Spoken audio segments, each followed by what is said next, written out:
that they are.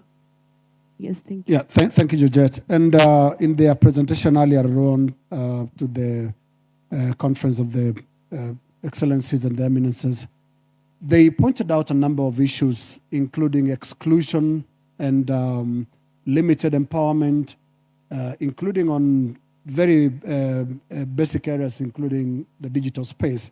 We'll come to those specifics, but I want us to address the crisis question raised by Tony Blair. Tony Blair spoke about an identity crisis. If we can just, the entire panel here, concentrate for a few moments on this question of identity crisis. First, and I want to give you back to Tony Blair to first define that crisis for us. What is that identity crisis that you, as the youth, are facing today? Yes, thank you so much for this question. Identity crisis, our identity as the Catholic youth. Where are we as the Catholic youth? If you observe keenly today, you find that the youth in the Catholic Church are moving away from the Catholic Church. Why? It is because they're not being listened to. They come. You see, when you talk of synodality, it begins with listening without judgment. Listen to the young person. You see, even in the courts of law, they say, before you judge the person, hear from the person. Therefore, the identity of the Catholic Church in the aspect of the youth, it is very key. We are losing our youth to other religious denominations. If you go to other religious denominations, sorry to say this, you'll find that the majority are the Catholic youth. Why? It's because there is something that is attracting them there that maybe they're failing to find in the Catholic Church. Yet the church is rich. When we go to Mass, Mass is the most important part of prayer, and is the most important thing in our life. In Mass, we learn a lot. Therefore, the youth are running away from the sacrament. We raise the issue of marriage. Those are cultural practices. When you look at the high bride price, because from the youth, you asked a question, which I wanted really to talk of, but you asked the question of, you asked Mama here the question of the age of the youth.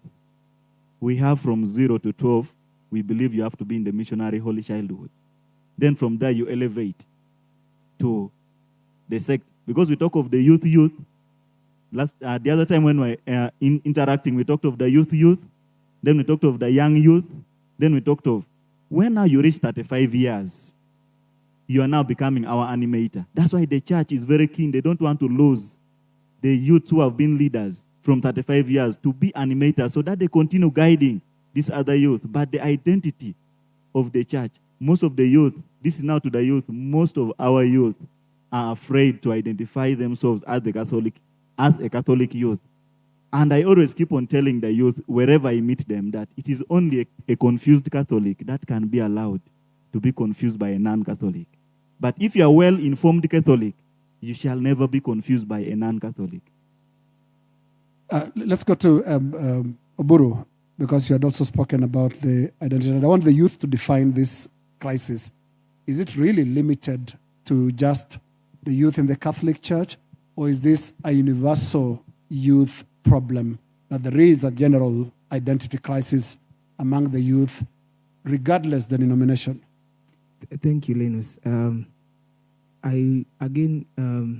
It is true, number one. There is a serious issue on identity crisis.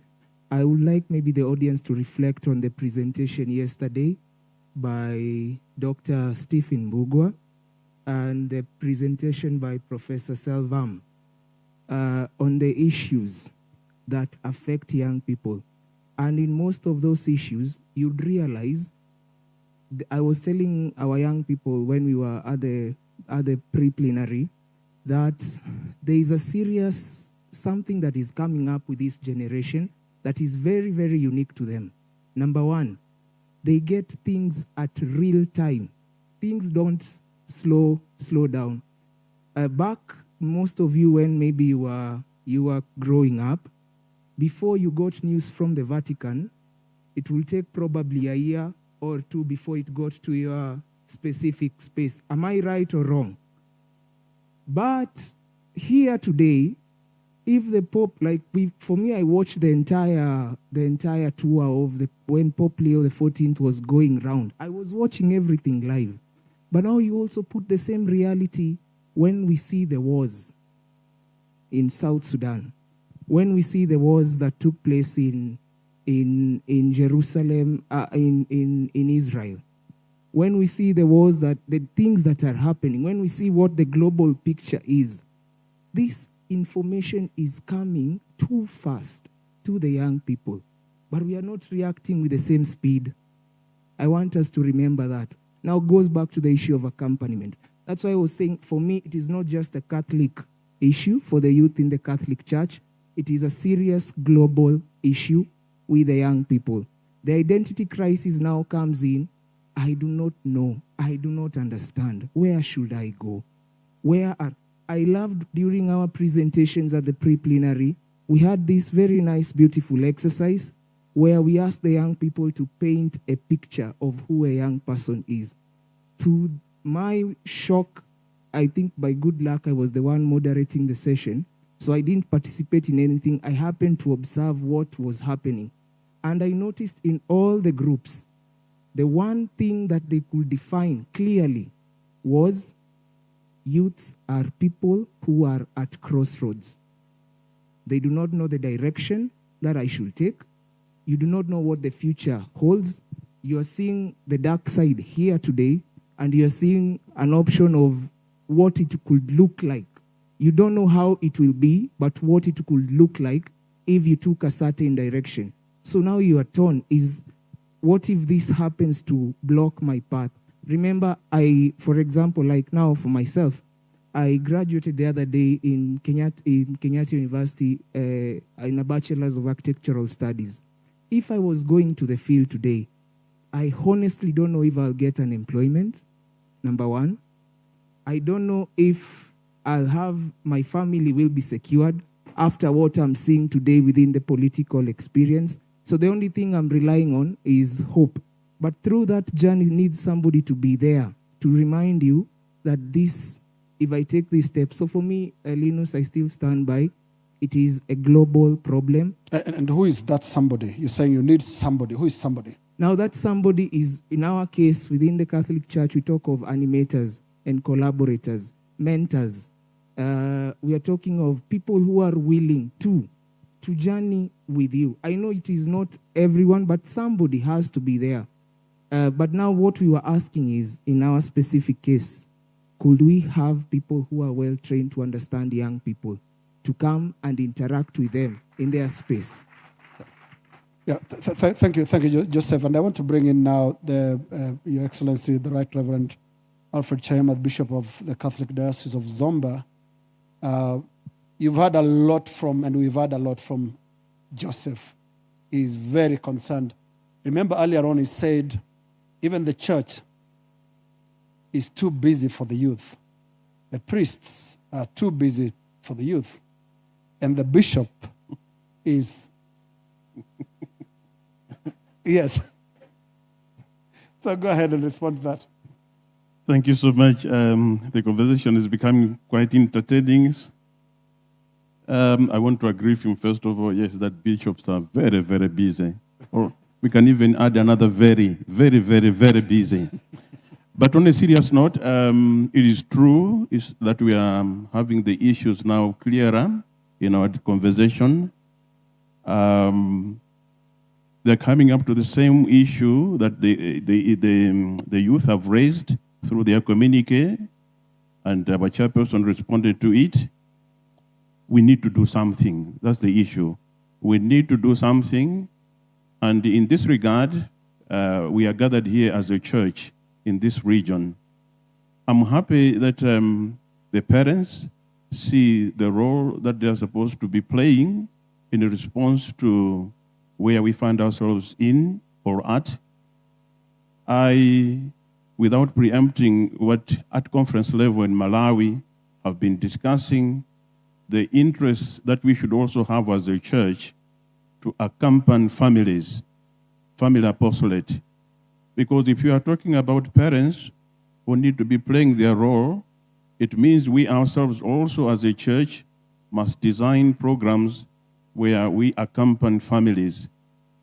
Already, young families, as they take each other and they come to ask for the sacrament of matrimony, we need not leave them to begin to walk by themselves. So if we have a strong family apostolate ministry in the church, it means part of what we'll be reminding the parents is the role they should be playing on the gift they receive, the gift of life, and these are the children that they beget in those families. Secondly, as one of them has also reminded us, if we listen to the presentations that were made by our able facilitators yesterday, we see that at times we are caught up in a trap where we don't particularly define who our youth is in the church. But we were given and reminded, first of all, in terms of biological development, we should be thinking about the segments in ages. Is a young person someone who is over 15 or over 12 up to 35? And then if we have programs, for example, that we develop for that young person, then we just consider that person as a young person. So what will be consumed by somebody at the age of 15 is also given to somebody who is at 30. So this is where we have an issue. We were reminded yesterday in the presentations, and I think one of us has reminded us of that too, that the church needs to pay attention to that. But what has also been brought out by the youth themselves in their presentation and those that are on the panel here is the digital space and how it influences them, and how, as a church, we should begin to respond. I'm not saying we're not responding, but with speed. Yes, the church has its own way of handling matters. It doesn't just have an issue today and then tomorrow you already have a response to it. But Pope Leo XIV is setting the pace also. Look at the recent encyclical that he has written on AI and how that is affecting the human dignity, and how a human being in his dignity, on her dignity, has to still feel safe with this innovation. We must also localize that. Beautiful that our leader is setting the pace. I am sure as leaders we are challenged. We have to go through the content of what he has written so that we can localize the content and begin to respond the way the universal church expects us to. So in my response to, I just want to summarize what I wanted to mention here. I think if we have to look at the ministry to the youth, let it not just remain at the traditional way of how the youth have been handled by the church. We must always be innovative, responding to the needs at the appropriate times. The issue of appointing and providing chaplains to the youth is not an option, but again, chaplains that are prepared for the role. I remember in 2014, that was the paper that I was asked to present to the bishops. Then I was not a bishop, I was only a facilitator. But I remember that this is what a Messiah tasked me to do, that chaplaincy needs to be strengthened in the church. And we're not just talking about a letter of appointment, but a chaplain who is prepared for the job and knows what he should be doing. So this is what I may contribute at the moment, listening to the issues as they come out of the young people and from the parents. Thank you. Thank you. Thank you, Bishop. Let's go to Father Henry. And Father Henry, I'm very sure in your parish, you deal with the youth. And just from what Tony Blair and Joseph are saying, there is an identity crisis. Do you agree that there is an identity crisis? And how does it manifest itself in the parish where you are? Definitely, I would agree with the sentiment of Joseph and Blair. We have identity crisis among our young people. But before I proceed, let me apologize on behalf of my brother priests. In the event that you feel we are too busy, indeed we are, but also we make a plea to you that you join us, because the ratio of a priest to young people or to the Christians is not as it should be. That notwithstanding, the fact that we are here in this August plenary is already a goodwill from the church, that the church is interested in intervening into the situations of young people. This is a sign of goodwill. And obviously, this is a work in progress. So back to your question, Linus, yes, I work at Don Bosco Catholic Church, Upper Hill, and we have a very vibrant youth group. And we see every day the need of young people needing to be involved in decision-making. In fact, for the last 2 years during our family day, we have allowed them to champion everything, to plan the parish family day from the start to the end. As a way of, again, a goodwill and acknowledging that, yes, indeed, we see we need to listen to you. We need to put you into the process of making decisions that actually touch your lives, and you are not alone. So it is a work in progress, and we should not give up. But at the same time, the young people should not get tired of, raising their voices and wanting to be part of this church. Because the truth also is, when we talk about the church is not the clergy, the bishops, the cardinals, the pope up there. The church is all of us. And I'm happy we have also representation from the parent. Many times we are told that family is the domestic church. So the church, again, begins at home. The church should be reflected again, even in the society, in the schools, in the colleges, so that then it is the movement of every person journeying together in this spirit of listening to the young people and giving them chance. But indeed, yes, the young people are at the crossroad and needing guidance. Thank you. Thank you, Father Henry. And back to Madame Evelyn, who is here on behalf of parents, and that whole identity crisis question, I'm sure, falls also straight on the laps of parents. Where is the responsibility of the parent in addressing that identity crisis that we've all admitted exists today in the body of the youth? Thank you. I can't agree enough, or I can't agree more that yet, yes, there is that identity crisis among our youth. And as the previous speakers have said, joining forth with the church is all of us, the parents, the clergy, and of course the youth, our youth. I do want to encourage the parents to prioritize relationship over perfection. They did mention that sometimes their ideas, their voices are dismissed.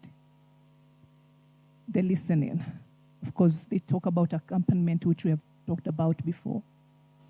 So if parents are there to even notice the changes that are happening, they talk about us not being in the digital space. Yes, the priests are busy, the bishop are very busy, and if the parents are also very busy, then no one is there. So we cannot even see or notice what's going on with our youth, and of course with our young children as well. And so the gap that had been spoken even before from the small childhood society getting to the youth, there is a big gap in between, where once they get communion or, from that space when they go to school, we assume the responsibility go to the teachers or those who spend most of their time with the children. But again, are they also prepared or trained to be taking charge of that? And so I think for me, it's a call for all of us to come together partner to forge a solution or to have an innovative solution on how we can journey with our youth. From the family apostolate, as the bishop had earlier said, that early marriage or young couples are not formed, or we spend very short time to prepare them to become parents. And immediately we see conflicts because there's no one to accompany them or support them. As parents, we also sometimes do not role model what you want to see in our children.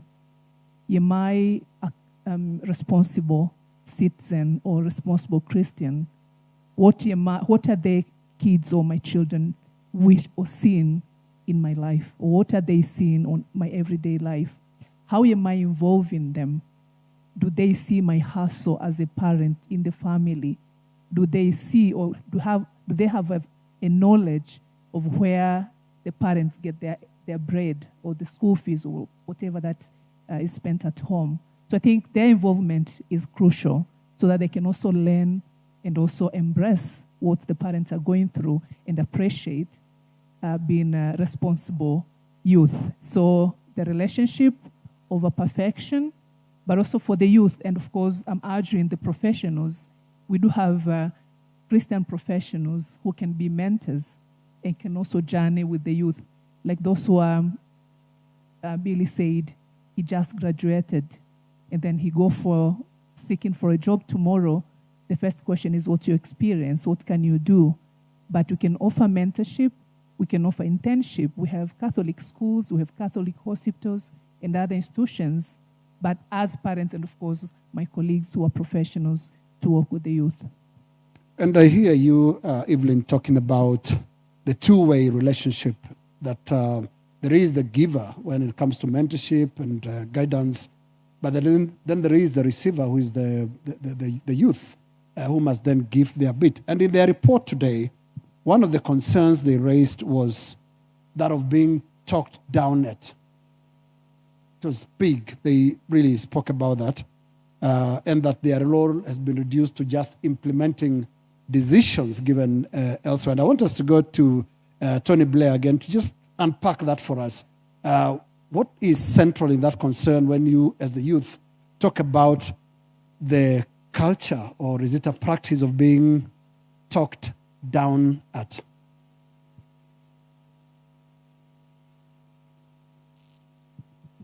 Yes, thank you for the question.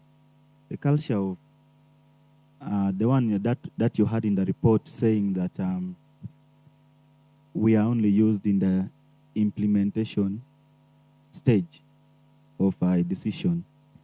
That came in so much from the young people, because during the pre-plenary, the young people were given time. They told them, just imagine if you are told to write a letter to your bishop, that you're going to meet the bishops.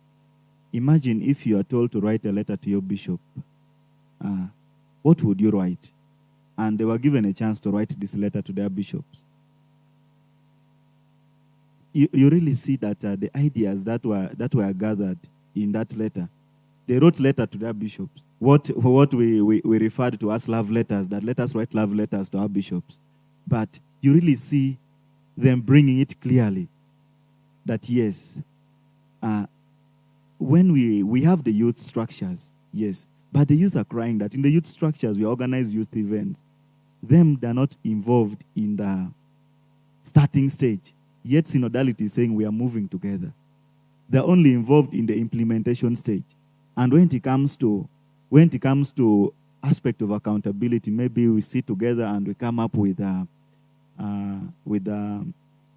we sit together. We are now revising. That is, we are revising what has happened, for lack of a better word. We are revising what has happened, the whole process. Then you find that the youths are again not brought in the time for evaluation of what happened. Therefore, that's why there was also another issue of accountability. The accountability. Yes, it was a youth event, but where are we? Are we brought in that stage?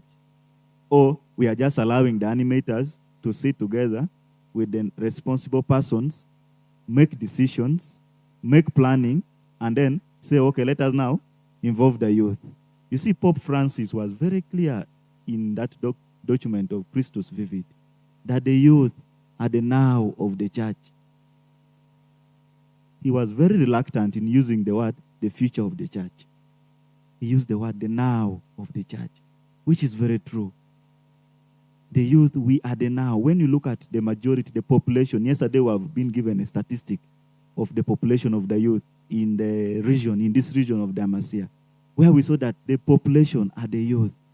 And we always have a saying that when you want to do something and you want it to be implemented fast, use the youth. That's why we see the political field, they're using the youth to work on their ideas that they come up with. They want to work on their ideas. And that's why when they brought the aspect of Christus Vivid, when that message of the Pope came to the different conferences, and when it reached our different youth offices, we sold it very fast and disseminated it to all the parishes. If you go right now to any, I must say this, if you go right to any conference and you talk about Christus Vivid, the youth are already aware that this is Christ is alive. It was a message that ran for long. Therefore, that is how we are, as the youth, we are so influential that we become the now of the church. Thank you.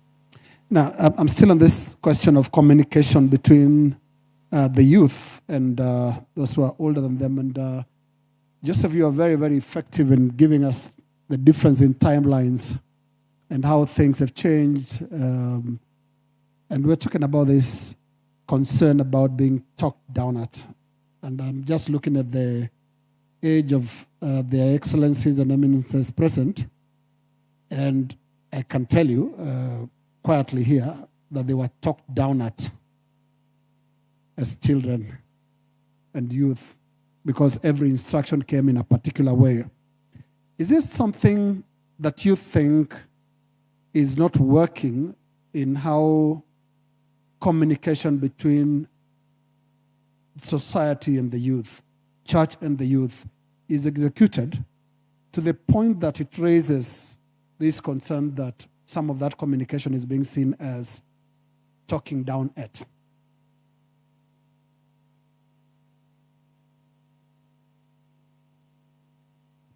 Thank you again, Linus. I think, in my understanding, maybe I get a little bit clearer. We were not talking about being talked down at. We were talking about the methodology, the philosophy behind the approach of the communication. So when I want to view it in that aspect, what you are saying, the philosophy and methodology of how we relate with each other.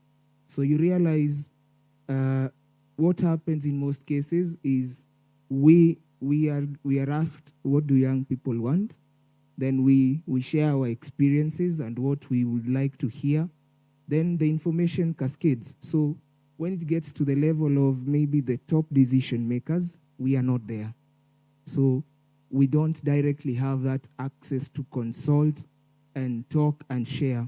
So now the back and forth that happens that is where the young people now feel it's not a collaborative model, but rather a top-down, because sometimes when the information gets and comes back to us, maybe as leaders, it comes back as, this is what the bishop said. This is what the parish priest has said. So your program may not be able to work because of 1, 2, 3. Then we are asking, whoever presented or whoever we sent to, was there a young person in that space who could actually inform them of what the young people actually feel? Because probably I realize that there has been a serious challenge when we are trying to plan programs, and that is what the youth leaders were saying. When we are trying to, here I'm speaking also on behalf of the other leaders who we worked together with in the pre-plenary. And one of the things that came out was, when we plan programs and present, hardly do the young people get time to actually go and interact with our bishops. Down there, the parish, the issue again comes up, the issue of they are not present with us most of the time. So I can give a case of example. In our report, it indicates that quite a number of our dioceses, some of the youth leaders have never even had an opportunity to have a conversation or dialogue with the bishops. However, programs are still being planned. So what happens is they will come back and will be asked, please help us implement. Please help us push this. Please help us work on this. And then you realize, but this is supposed to be consultative, not consultative, but rather a collaborative model where we come together in the issue of synod, we talk together, and we push it together. So it's not something that you go and do it there, then we will come. It is where, if we are planning it, can we go through? And I just want to reflect on one case I saw that really, really made me, I felt touched, was when we were planning for the mass, the opening mass. I love the fact that Archbishop Muheria was there with the entire period. We, the young people, he came, he saw us, we came here to the ground, we visited him. We have had that experience, but it doesn't happen often. It happens in some cases, in other cases, it does not happen. So, thank you. Yeah. So you're talking inclusion, and yes, pass the mic to Zonde, who can just quickly respond. And I'll give this to a number of the panelists to quickly respond that it's not about talking down, it's about inclusion. Include them from the beginning, not at the end of a decision. Do you agree with him? Thank you so much. I think what we need to do is to reinforce the existing structures.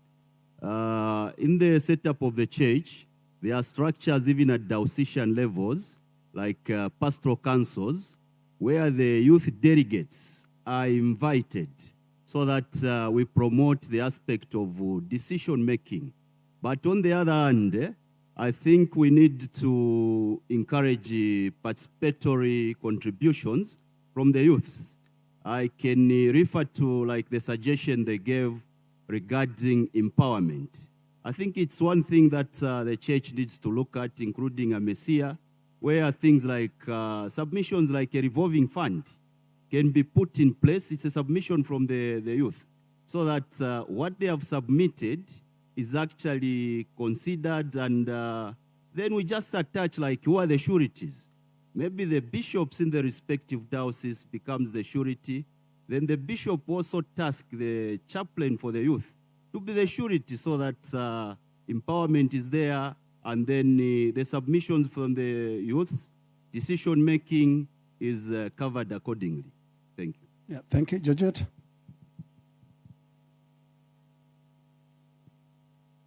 Yes, I wanted to add on what Bill have said about our statement. When we presented it, it was not about us being talked down or looked down, but it comes from the African culture. It's in every setting, in every African setting, that the young ones, actually they are not the decision makers, but the implementers. The elders will come and sit. They will talk on the matters that is happening in wherever place they are. They make the decisions. Then the decision is being applied or being put to practice by us, by the young people. That's what some part of what we have communicated. So here we are asking that we should be called. Let us at least forget about the old cultures that as the youth are only implementers but not decision makers. Rather than let them call us and let us sit together, we shall think of how to go about things, our challenges, the problems, and the improvements that we want to see in our places, together with the young people. That is what it communicates from our communique. Yeah, thank you. Let's go to Bishop Chaima. Your very quick response to this whole issue of exclusion in decision making. And is there an opportunity, in your view, to blend the different value systems? There's the cultural side of things that does and approaches decision making in a certain way. And then there's the church, then there is the government, there is society in general. Is there an opportunity for a good blend of all this to the positive good of the youth? Yes, there is. There is. I think this is part of what we are doing here, trying to improve on our pastoral approach to the youth in the region. And before they came up with their own identity in their communique, you heard the opportunities they were given so that it is thoroughly consultative. There is room to improve. And what we'll be waiting for example, after this plenary, will be they have made and submitted recommendations. We will expect that there will be resolutions that will be speaking to the recommendations that they have made and submitted. And we will expect implementation at various levels, at a Messiah level, as a region, at the conference level, and they will have to trickle down to the dioceses because they are speaking to bishops here. And then the bishops are overseers in their own dioceses to see that those recommendations that eventually have become resolutions are implemented on the ground. This is what I see. So what we are doing here is not something outside the box. It's part of the mission of the church to always see how we can improve on our pastoral approach on issues that affect our ministry in the church. So yes, there is room to blend all these suggestions. And by the way, it's not something that is something like coming out like odd one out, but it's something that has also existed. We talk of inculturation, and in inculturation, what we do is we are faced with our cultures, and we see values that we can embrace because they don't contradict the gospel values, so we embrace them. But where we have values that we see that they are in contradiction with our gospel values, then we drop them. So in this case, we are now brought to the challenge and attention of one cultural value that needs to be looked into, and if indeed it does not help us, the way we are bringing issues here, it's not something that we can promote in the church. There is no gospel value that says a young person should never give his or her suggestion. Actually, Jesus invited the young ones, let the young ones come to me, let children come to me. So in this case, I don't think that we will be in difficulties in trying to, first of all, understand what they are making as a submission here, and secondly, addressing it positively. I see that there is plenty of room to accommodate that in our pastoral approach in mission. I think that's my response at the moment. Thank you. Yes, and we are running quite short of time, and I want us to spend the last few minutes to talk about the personal challenges raised by the youth this morning in their report, in their summary of their deliberations given to the bishops. And one of the issues they raised was unemployment. Anxiety was the other. And I want us to start with Father Henry, because there's a question from a parishioner in Don Bosco Parish who says, many youths in Kenya today face severe unemployment, a rising cost of living, economic pressure. How can the church practically support young people in navigating these financial hardships without succumbing to societal pressures like corruption, quick money schemes, or compromising their Christian and religious values? Father Henry, you can go first. Thank you for that question. There are a couple of things or interventions that the church could make. One, and of course it has done that and it continues to do, is advocacy. Trying to propose ways in which we can have good governance that is inclusive and that centers its policies around the young people. So advocacy is number one. Number two, and again borrowing from our young people on the panel, the church has to be a fallback place there are two ways of looking at it. One, we need to inspire hope. We need to take care of young people who are in that space of frustrations. So the church needs to be a mother that nourishes them and inspires hope and heals them. Number two, we could take also advantage of networking within the church. And in this case, the church ought to partner with other stakeholders, agencies, other groups to create meaningful networks that provide for job opportunities to the young people. I would like to be quite specific on this. For example, in the parishes, we could have platforms where we have youth career mentorships. We could have networkings where parishioners or Christians who are professionals or in whatever areas of professional skills are in a position to link the young people in getting jobs, of course, in the right way, but also creating a database where we, for example, know the kind of profession and the qualifications our young people have in specific parishes and ways in which we could place them for jobs in different places. Thank you. Yeah, thank you. I want to go to the Sunday. Yourself now. Thank you so much. I think we need to promote the aspect of skills development and proper mentorship. Also encourage the aspect of coming up with strategic plans. We set a vision, ambitious plans, and encourage businesses.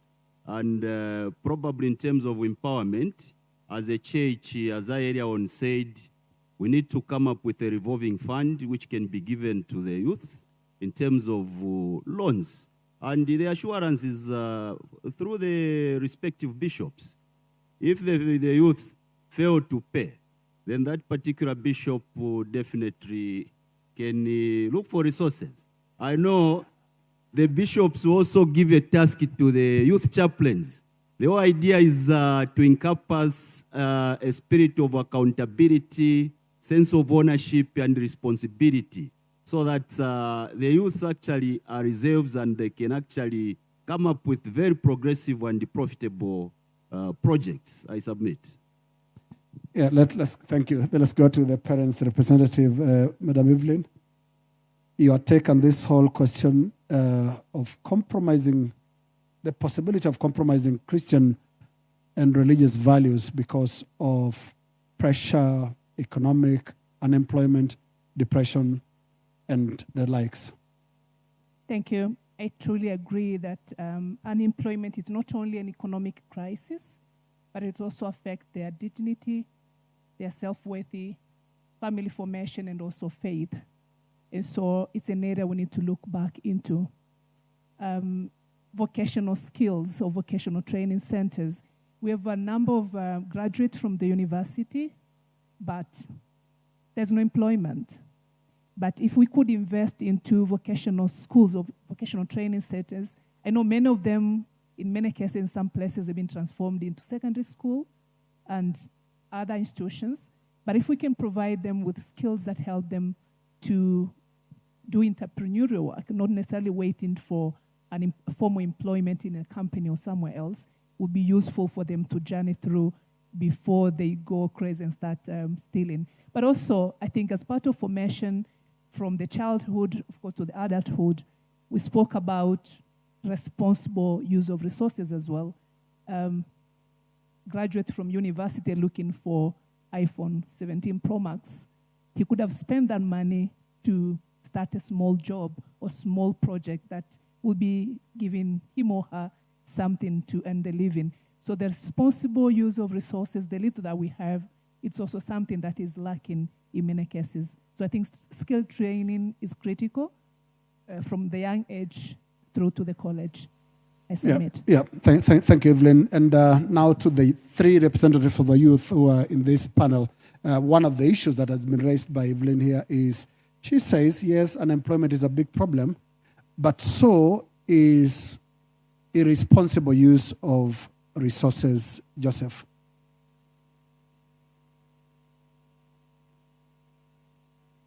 Yes, thank you again. She's right. We also, as young people, we also believe that we can be accountable. We need to learn to be accountable of our actions, how we engage, how we think, how the decisions we make. Again, for you to become an adult, you also have to learn to take responsibility of the various actions that you take. I would also maybe like to add on the issue of where we think we can bridge the gap with the church and the community at large, the society at large. I think one of the areas is we may not have all the answers today, but we could create spaces for such, like you see what has happened here. I remember back when we were in Kurasini, I think it was early this year, we went with the pastoral and lay apostolate team, and it was by humbling chance that I was part of the team that was there. And I remember one of the things we insisted on is, can we create these same conversation spaces so that young people at least can have that space to be listened to? Then we can be able to identify more realistic issues now down there, contextualized, let alone here. Here you have only me as Joseph Bill. Probably I've represented the ideas that I have heard from, but they don't, we need to carry this same conversation down there. And I feel like the church is capable of investing in youth resource empowerment centers. This is not something that is new. It has been there. I've seen quite a lot that has already been done, but I still feel there is more that can be done in giving young people a space. And I liked what Father Selvam yesterday mentioned, that the youth are people who, it will be ideal to have peer evangelization. And peer evangelization is where you intensify on training, whether it is the young people, the leaders, the youth leaders, or those who are specifically directly involved with the young people, then have them go out and continue doing that and carry that on towards the parish, towards the parishes. At one day, I dream that one day we'll be able to get there, that we have all parishes, at least within the Amesea region, have young people who have been trained and who have been empowered to go back again and empower other young people. That would be a very ideal situation for me. Thank you.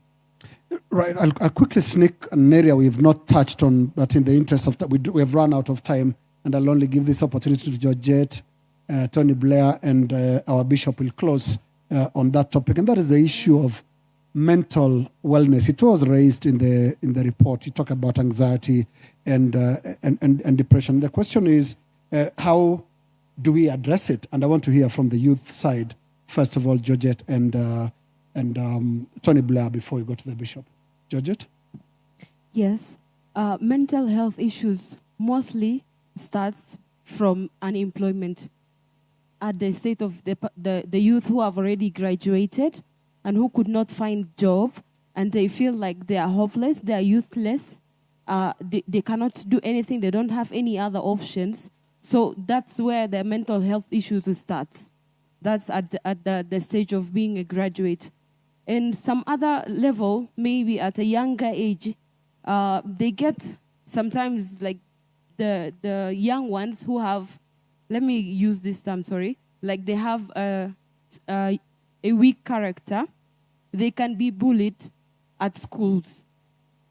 They will be tortured at schools like throughout the day, and there is no follow-ups from the parents, there's no follow-ups from the guidance, even at the church. They would not look at that young girl or young boy being that he's been stressed or she's been stressed throughout the day. So that also could be another cause of these mental illnesses.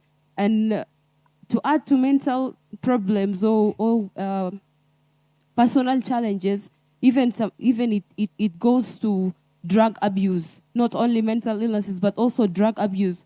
So they turn to drugs as a solution. They think that it would be a solution for them, but it's not. It's an opening, like they're opening another gate for another complication.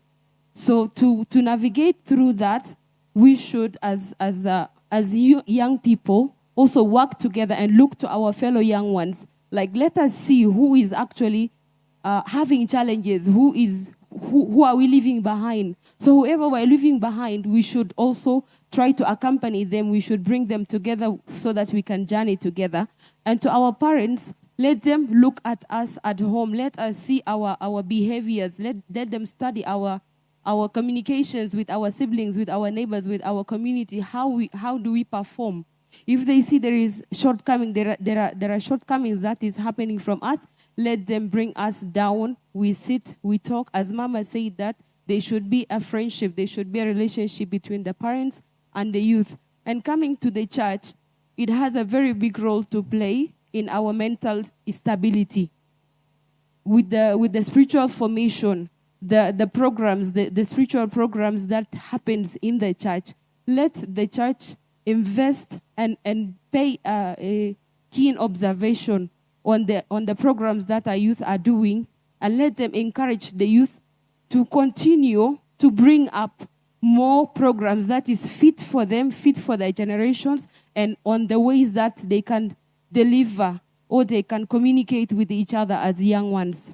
I stop here. Yeah, thank you, Georgette. And we are talking mental wellness, Tony Blair.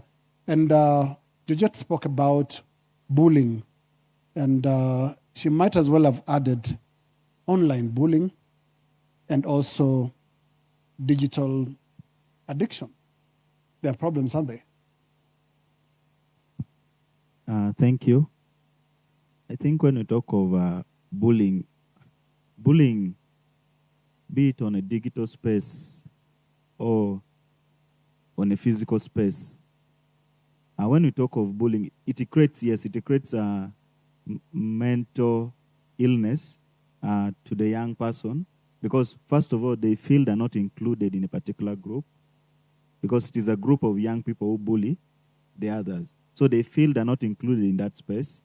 And I think that the way forward here, we can look at creating intentional dialogue where we can have the bully and the one being bullied come together, and they are educated on this aspect. Because first of all, we look at the aspect of our prayer life. Aspect of our prayer life, it is one who fears God, who looks at that what I'm doing, is it godful? Is it in the way that the Lord likes? Or is it the Christian way of living?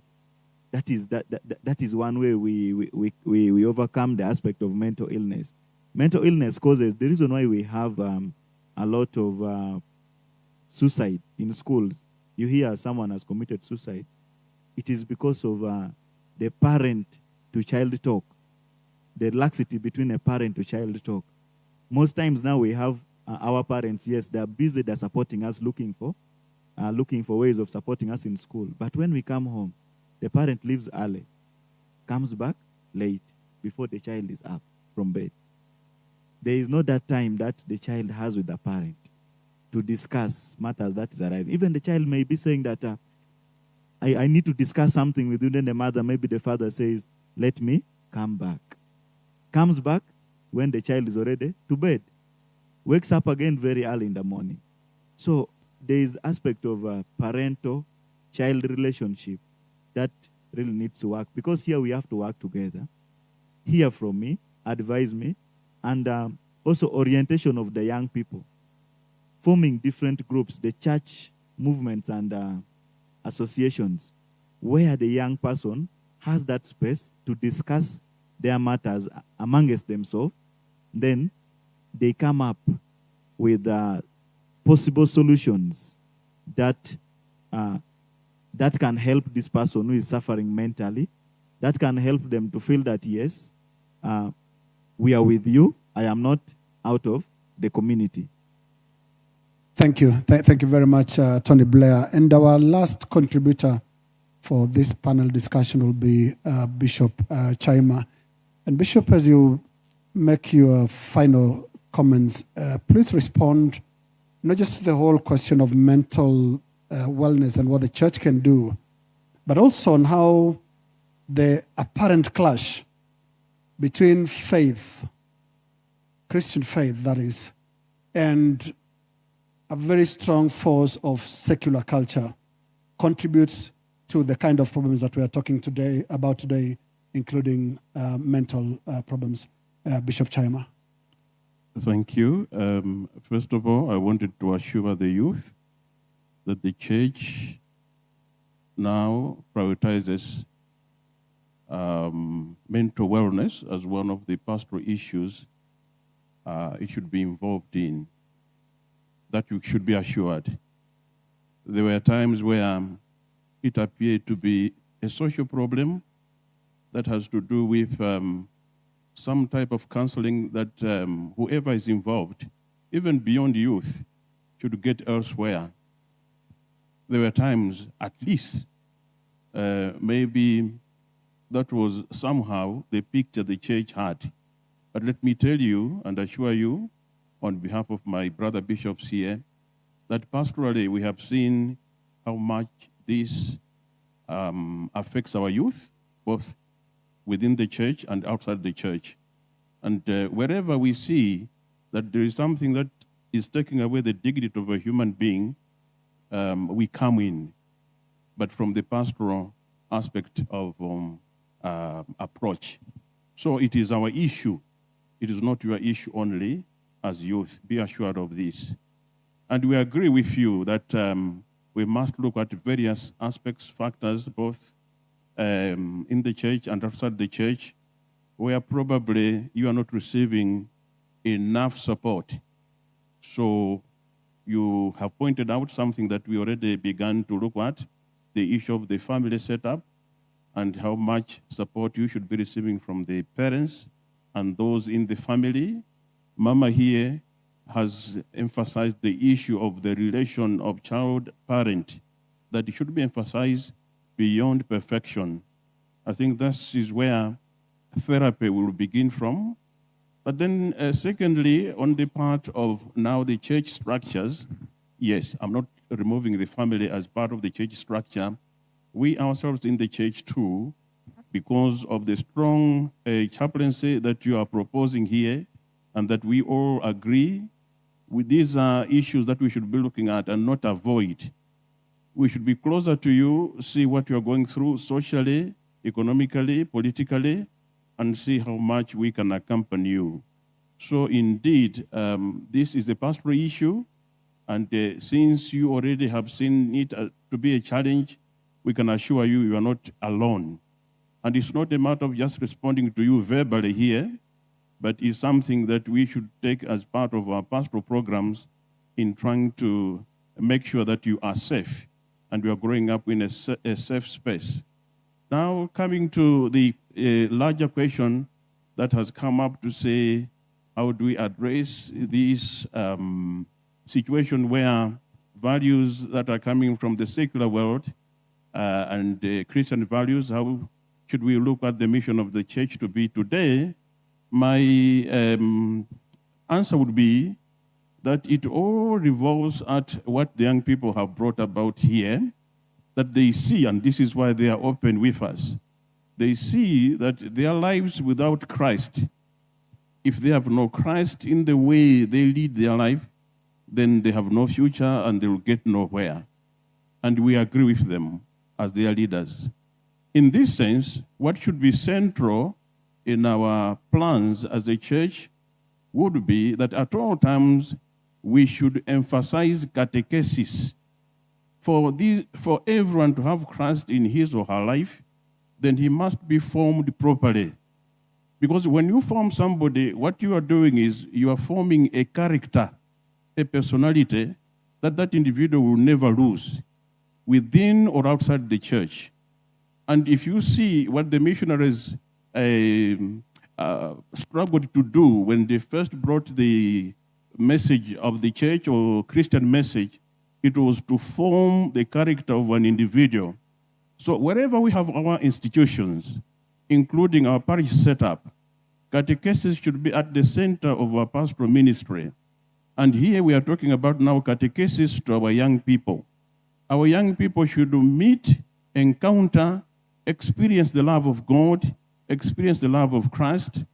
And we can only do that not only by forming their intelligence in class where we have provided primary school, secondary school, or tertiary level, and we leave out the aspect of our young people encountering Christ and seeing that they are safe with Jesus Christ and no another value. Because then they will be able to reject anything that contradicts what they hold to be a value in them.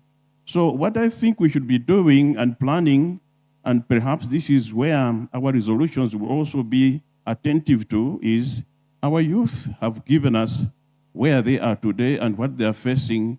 What is it that we can do to respond so that they indeed become rooted Christians and Catholics, whereby whenever they face anything, whether within the church or outside the church is closer to them, and then they are also safe, even where things are that they meet of innovation, they're new, including things that they meet digitally.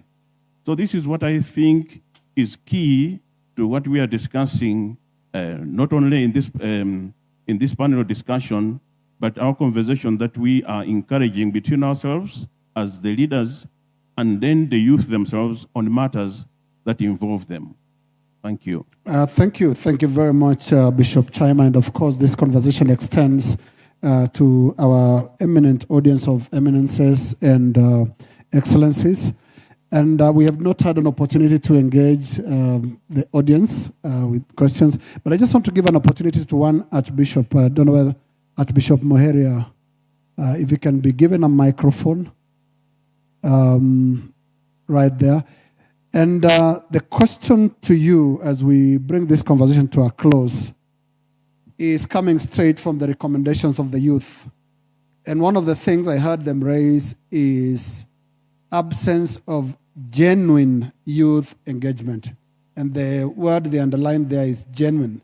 And from my understanding of what they were saying, they feel youth are involved almost as a token. It's tokenism, just tick the box that they were engaged. How do we move this conversation we've had here to genuineness that the youth are seeking at Bishop Moheria?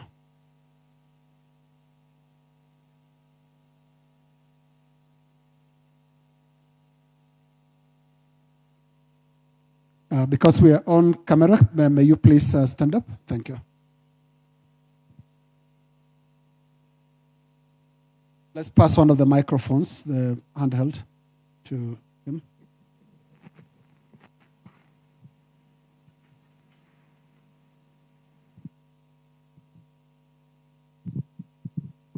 So very briefly, the question of authenticity of these youth engagements. Yeah, thank you very much, Linus. Sorry, this was an ambush, but we accept it. First, in Kenya, our conference has started a youth commission specifically dedicated to them. They mentioned that we were together with Bishop Juma and Bishop Kimani in the extravaganza. I think the idea is we must get close to the young people, waste time with them, and risk, because being with them is always a risk. They will do things to you you don't want them to do. But that's how you get to their heart. If we are not willing to risk, to be pushed, to get selfies, to try they even would touch our skull cap, we must come down a little lower so that in engaging them, we are able to hear their problems. But also we must be bold and courageous and challenge them. If they see that we are in the same wavelength, they will listen to us. And I think I want to commend our bishops who are in charge of the Youth Commission, because they are really pushing this agenda. Where do we meet? Where can we be with the young people? So I think the challenge, Linus, is for us to lose the fear of getting close to them. I think it's not that we are too busy, it's that we are a bit cautious. These guys can be dangerous. So if we lose that attitude and we find them as friends, then we are ready to risk with them. And I think authenticity will come through. Thank you. Thank you. Thank you very much, Archbishop Muheria. And to bring this conversation to a close, I would now like to invite the Right Reverend Charles Sampa Kasonde, who is the Chairman of Amesia and Bishop of the Catholic Diocese of Solwezi in Zambia, to formally close our session. And to our viewers following at home, we thank you for joining us. The statement from Bishop Kasonde will finish and bring the conversation around the youth question to a close here on Citizen TV. Thank you very much, Linus. May I take this opportunity once again on behalf of the bishops of Amesia to say that we are grateful for this opportunity, for you as the moderator and the panelists involving the bishop, the priests, the parents, and our dear youth and our children. Indeed, this is the family. And on this journey of synodality, we are in communion. And we're ensuring that all the pockets and the facets of the family are attended to. And this is the more reason why we have given this opportunity to our young ones so that they express themselves. And indeed, what I can say on behalf of the bishops is that we have heard, we have listened, and indeed, when we come to the business session, we'll do something according to the recommendations and whatever we can do to better this relationship so that we enhance the formation of our young ones in the church, that they are accepted within the church and also in the family, going with a trust into the society.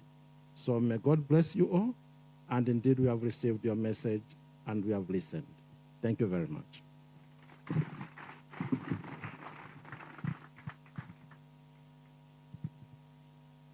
Thank you all very much. Thank you.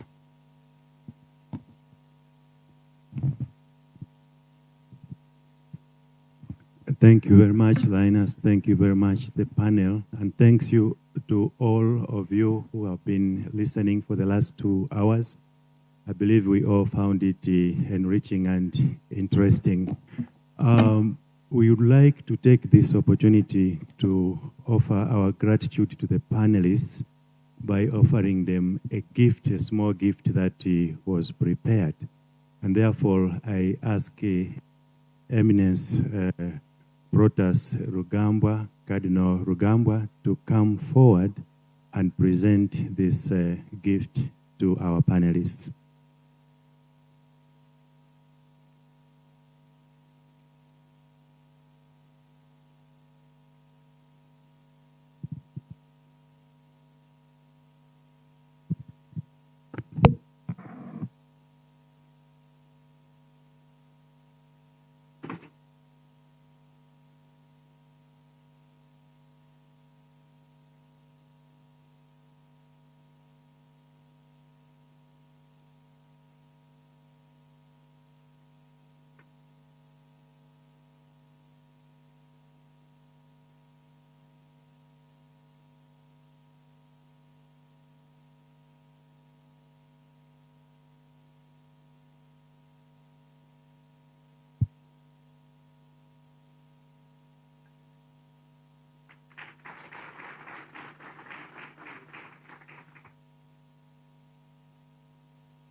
Again, a loud applause to all of them. Thank you so much, Cardinal Rugambwa, for your generous availability, but also to Linus. Linus, thank you so much for your availability, and we are very grateful to you on behalf who is representing Citizen TV. Thanks for your support. We now take this opportunity to take a pause, to take a break. This is almost 5 minutes to 11. I propose that we come back at 20 past 11. For tea break, I'm advised that it's behind the stage here, so we can use these doors, left and right, to access the tea space. May I ask Bishop to bless the tea.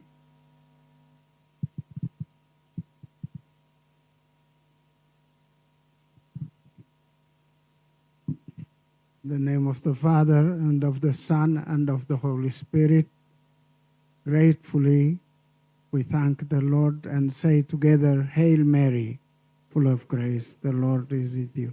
Blessed are you among women, and blessed is the fruit of your womb, Jesus. Holy Mary, Mother of God, pray for us sinners, now and at the hour of our death. Amen. Mary, seat of wisdom, pray for us. In the name of the Father, and of the Son, and of the Your Excellencies, the Chairman.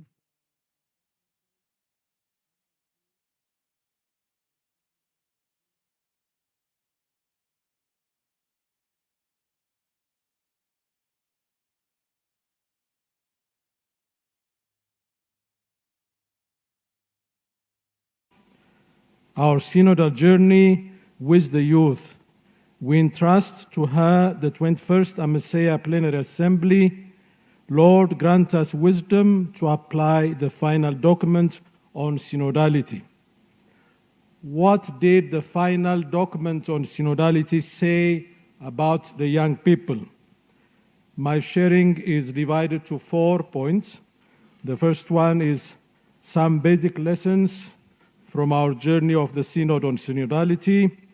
The second point is, what did the Synod say about young people in the final Synod document?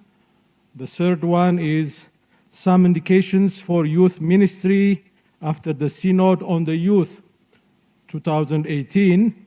And the fourth, maybe the last one, which interests us, some elements concerning the pastoral call of bishops in journey together with young people. Some basic lessons from our journey of the Synod on synodality. We were told that the Synod is not something new. It comes from the experience of the early church. And we have this from the Acts of the Apostles, chapter 15. We have the experience of the first Synod, and we are just continuing this journey. And in fact, when the Pope in 2015, Pope Francis, launched his idea of having a Synod on synodality while celebrating the 50 years of the first Synod of Bishops, which was called by Pope Paul VI, St. Paul VI, he clearly said that this cannot be something optional. So the first thing, we know that it is optional. It's not optional. And we are in the year of the reception of the final document. 2026 is dedicated to the reception of the document. And this is the moment we work so that the Synod experience, more than the document, the Synod experience on synodality may be received well. The second thing we were told in the Synod and by the final document, we were told that synodality is a journey. Synodality is not an end in itself. It serves the mission that Christ entrusted to the church in the Spirit. To evangelize is the essential mission of the church. This is final document of the Synod, Article 32. The third thing is that synodality is guided by the Holy Spirit. That's why during the Synod in October 2023, in October 2024, we always started with the prayer of Ad Sumus Sancte Spiritus.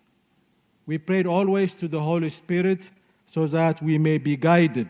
And we said always, every day, as they did it during the Second Vatican Council, we stand before you, Holy Spirit, as we gather together in your name. We are all of us here in the name of God, in the name of the Holy Spirit. We have a lot of homework given from the final document concerning the synodal journey, and we were told to do our homework, and this is what we were told in final document, Article 9. The synodal process does not conclude with the end of the current assembly of the Synod of Bishops. The local churches are asked to continue their daily journey with a synodal methodology of consultation and discernment, identifying concrete ways and formation pathways to bring about a tangible synodal conversion. I think that's what we are doing today, and that's what Messiah has organized for all of us. And I think all of us also in our local churches, we are trying to do something. We have been told that it is a call for conversion. Synodality is primarily a spiritual disposition. It permeates the daily life of the baptized as well as every aspect of the church's mission. Every aspect of the church's mission. It is a call for conversion. And we know that we need to be formed to be more and more synodal. We cannot be just synodal at birth. In the sense, of course, we need to learn how to be synodal, whether we are bishops or young people or laymen and women or religious men and women. Even consecrated people who have a lot of tradition of chapters, assemblies, family councils, still they are learning about synodality. Second point, what did the Synod say about young people in the final document? It is clear that in the magisterium of Pope Francis, the youth have their particular place. If you read the Evangelii Gaudium 105, it says, youth ministry as traditionally organized has also suffered the impact of social changes. Young people often fail to find responses to their concerns. Today, this morning, we have heard their concerns once again. Their needs, problems, and hurts in the usual structures. As adults, we find it hard to listen patiently to them. This is Evangelii Gaudium. This is before the Synod, in 2013. Now, in the final document of the Synod, we find the word youth only once. And we find the word young people 11 times. Sometimes it is related to the other categories. Children, we find 15 times. And women, we find 45 times. So, what does it mean? The Synod did not talk totally about the young people. Mentioned now and then about the young people. Why? We have to think of the Synod on the youth, which took place in 2018. The whole Synod spoke about the young people, and the whole document, Christus Vivit, speaks about the young people. So there was no real need to go back again to raise many questions during the Synod on synodality and about the young people, because it was already discussed, but we'll go back to that later on. So I will just read some of these final document quotations. Looking upon the Lord does not distance us from the tragedies of history. This is final document, Article 2. Instead, it opens our eyes to the suffering of those around us, and we are pierced by the faces of war-stricken, terrorized children, weeping mothers, the shattered dreams of so many young people. refugees facing terrible journeys, and the victims of climate change and social injustice. Here, the young people are mentioned as people of vulnerability, let us say. People who are vulnerable because of the system to suffer. Then there is a quotation about the contribution of young people. Young people also make a contribution to the synodal renewal of the church. It's not that the synod speaks about the young people. The young people are members of the church, so they are themselves actors, if you want, of the synodal renewal of the church. They are acutely aware of the values of fellowship and sharing while rejecting paternalism or authoritarian attitudes. This is final document 62. By the way, you will get all the inputs from the Secretariat.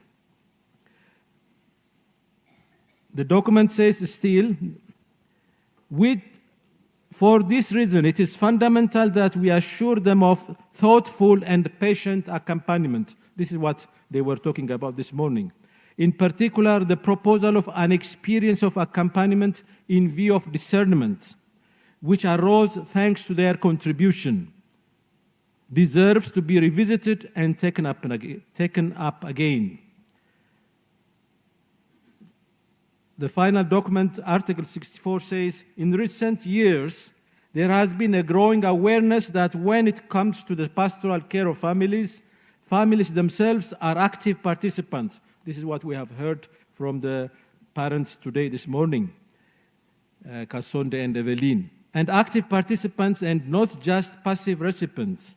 For this reason, families to meet and network together and church institutions focused on the education of children and young adults may help assist them in doing.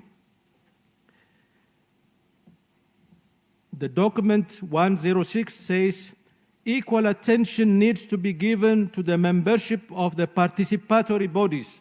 It was mentioned this morning. We have pastoral councils, we have parish councils, we have the laity council. The young people need to sit there not as observers, but as people who contribute. And people who vote together.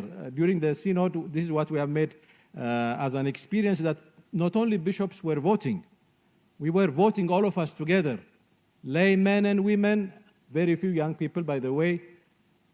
Some young people who came sent by their local churches.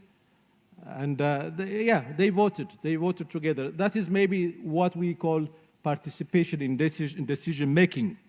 But of course, before decision, there is discernment. In the discernment, we need to listen our young people. The document 118 says, we recognize that institutes of consecrated life, societies of apostolic life, as association, movements, and new communities have the ability to take root locally. And especially, they work with many young people. Are they all prepared to work with young people, these consecrated men and women, these movement leaders? Sometimes maybe not, but normally they are called. I mean, imagine our schools. How many young people pass through our schools? And how many young people pass through the care of the sisters, the brothers, the priests, and the lay people who are in the schools? Another quotation, the encounter often brings together people of different generations, from the youngest to the oldest. We have to work. Now, there was a complaint in a country, I will not mention the country, but the men were complaining that there was a lot of attention to women within the church. I mean, they make the majority of the community, and there was a lot of talk, to the point, the bishop in that meeting, I was visiting the country, the bishop said, the men are asking to make associations because they are a bit left out.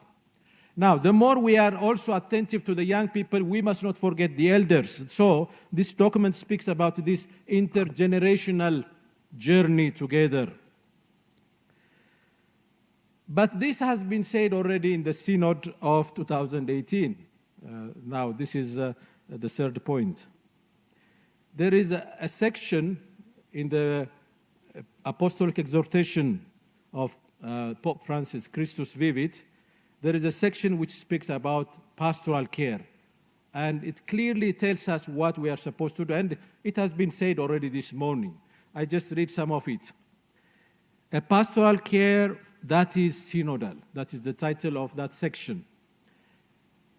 The Pope says clearly, I want to state clearly that young people themselves are agents of youth ministry. We heard this morning. I remember when I was in Khartoum, we were told that there was a good group of young people from the Nuer tribe. They were with a brother, they were having a lot of, Brother Sergi, they were having a lot of, let us say, catechesis. When these young people were going back to their villages in South Sudan from Khartoum, they were those who used to do catechesis and who baptized many of their fellow Christians. The priest, later on the bishop, that was the Bishop Vincent, went and gave confirmation to thousands and thousands of people, young people. What does it mean? The young people are also agents of youth ministry, they themselves. This is what the Pope clearly says. At the same time, we should take into greater consideration those practices that have shown their value, the methods, language, and aims that have proved truly effective in bringing young people. We need to know how to talk to young people. Now, we must not, let us say, pretend to be young. We have our own age, we have our own maybe responsibility, but, but we have to speak their language. We have to listen to them. We have to spend time together, as it was mentioned this morning, together. Waste time, if you want, waste time together with them. The Pope says, youth ministry has to be synodal. It should involve a journey together that values the charisms that the Spirit bestows in accordance with the vocation and role of each of the church members. The Holy Spirit is at work in the life of our young people. So we need to recognize that, and that's what we do already. We can do more, but I think we have to give credit to many of the initiatives at the service of our young brothers and sisters. The Pope, just the last quotation from Christus Vivit, this is from 203 to 208, you will get it in the document. In the Synod, many concrete proposals emerged for renewing youth ministry and freeing it from approaches that are no longer effective because they are incapable of entering into dialogue with contemporary youth culture. What is this youth culture he's talking about? I think we heard something yesterday already from the experts and also this morning. Naturally, he says, the Pope says, I cannot list them all here. A number of them can be found in the final document of the Synod. So the Synod doesn't exhaust everything. And we know that 2018 was already 8 years ago. Now things are going very fast and they are changing. The last part, some elements concerning the pastoral call of bishops in journey together with young people. Now this is maybe where we need to take more time. The Synod speaks about conversion in our relationships. There is already a chapter which speaks about conversion in our relationships. How do we treat each other? How do we look at each other? Men and women, young and old, and also children. So the document says clearly that we are called to that. So let me read. The Synod, thus the synodal conversion calls each person to enlarge the space of their heart. The heart brings the first place where all our relationships resonate, grounded in each believer's personal relationship with Jesus Christ and his church. This is the starting point and the condition of any synodal reform. In the course for the new bishops, which was done in September, last September, in the group in which I was present, the Superior General of the Salesians, Father Fabio Attar, came to speak about the role of bishops in welcoming young people and in being attentive to young people. And it was a good one. It was well received. For sure, many people who are not new here, they have already practiced it. But all the same, just some reminders. So the synod speaks about conversion in our relationships. The youth are seriously in need of relationships. They want to communicate, but they are pushed more and more to have virtual relationships. The virtual relationships of our young people is something which is threatening. But this is what happens also in the families. When they are at table, everybody looks at his mobile phone. When we are in our meetings, most of us, even myself, I do, we look, yeah. I mean, if they have time, this morning we were told that the parents go early in the morning and they come late. They don't have that time of having meal together. If they don't have that, then what can we expect? So there is a need of conversion in our relationships. The second thing, bishops are called to be shepherds of the people of God, of whom the young people make a good part, especially in our context. I remember in the synod, close to me, there was the auxiliary bishop of Utrecht in Holland, Bishop Theodorus. He was saying, yes, you are good, yeah, you are okay, you have many young people. So you can think of having councils. I have 20 elderly people coming to a parish. How can I make a parish council with 20 people more than 70 years old? So, of course, the contexts are different. But generally speaking, in our context especially, the young people make, I don't know, 50%, 60% of our church communities. So, in the mission of God, Missio Dei, because they are not ours. The church is not ours. The young people belong to God. They are gifts coming from God. So it is a respect for God when we involve them more and more, of course. So always the bishop cannot be present everywhere, so the bishop needs to check if in all the councils, in all organizational bodies, we have them, we have the young people. The bishop needs to have or serve with a group of pastoral agents experienced in different areas of apostolate among the youth. Do we have psychologists? Do we have economists? Do we have politicians in our pastoral agents group? The bishop cannot do anything, but at least the bishop can supervise. This is the word which the bishop used this morning. Supervise if there are these gifts in our communities so that we may help our young people. So the office, they spoke of the office, no, to have youth office, elevated to a commission. Why not? But the issue is that do we have the personnel prepared mentally and with a lot of love in their heart to work with young people? As pastors, we are called to be people of deep hope who help the community go beyond the challenges of every day. When they hear the bishop, they need to be inspired. They need to be inspired that there is hope. There is a possibility of change. Change is coming, as the song says, no? There is something coming, and it is already there. It is already there. Many young people undergo many negative experiences of life which affect their present and future. They share many stories of abuse when we encounter them deeply.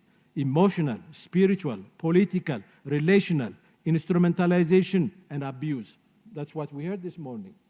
Do we have prepared people? Is it enough to preach?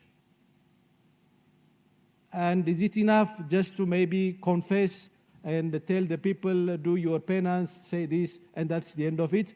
And our young people come with their drama, trauma, and we are not prepared to address their questions. Can we do it, all of us? Can we do it alone? No.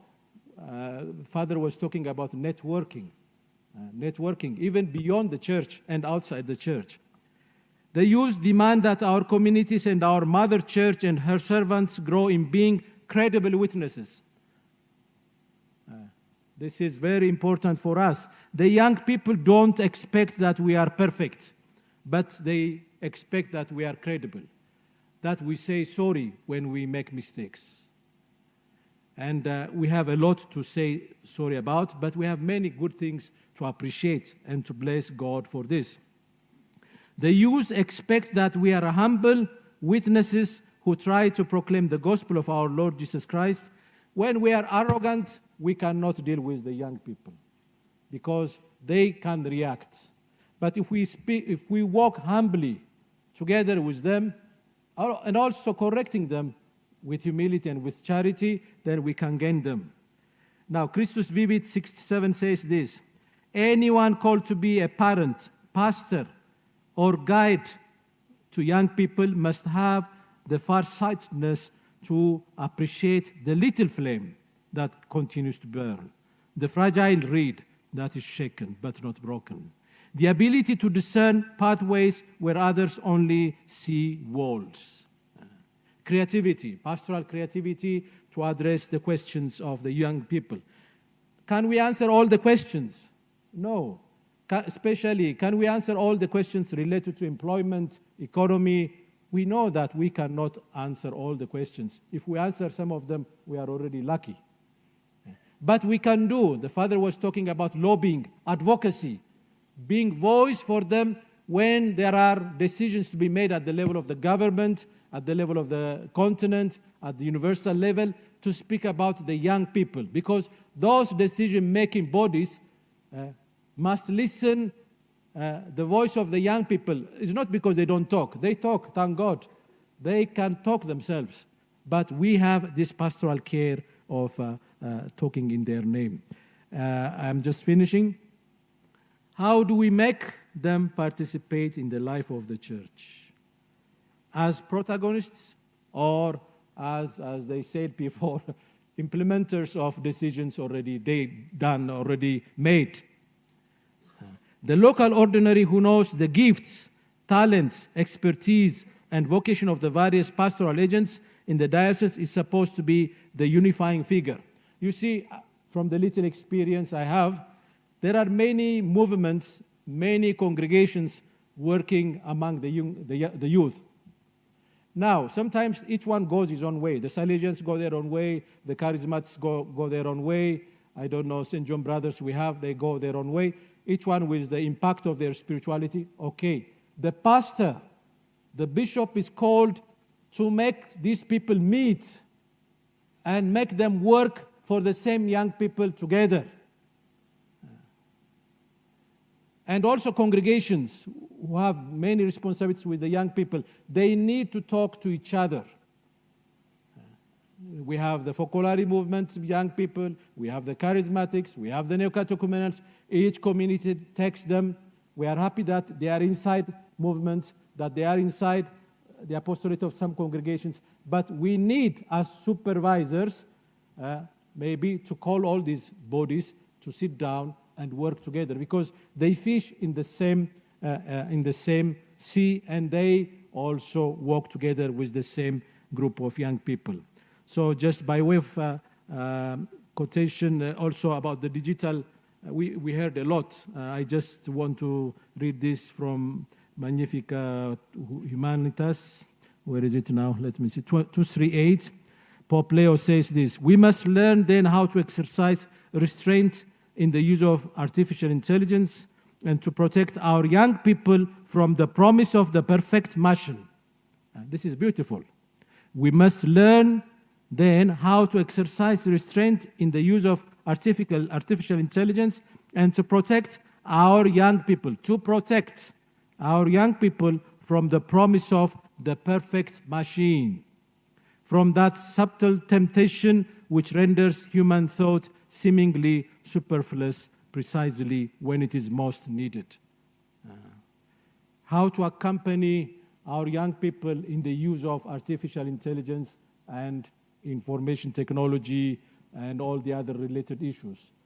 I think there are some indications maybe we need to come up with some guidelines.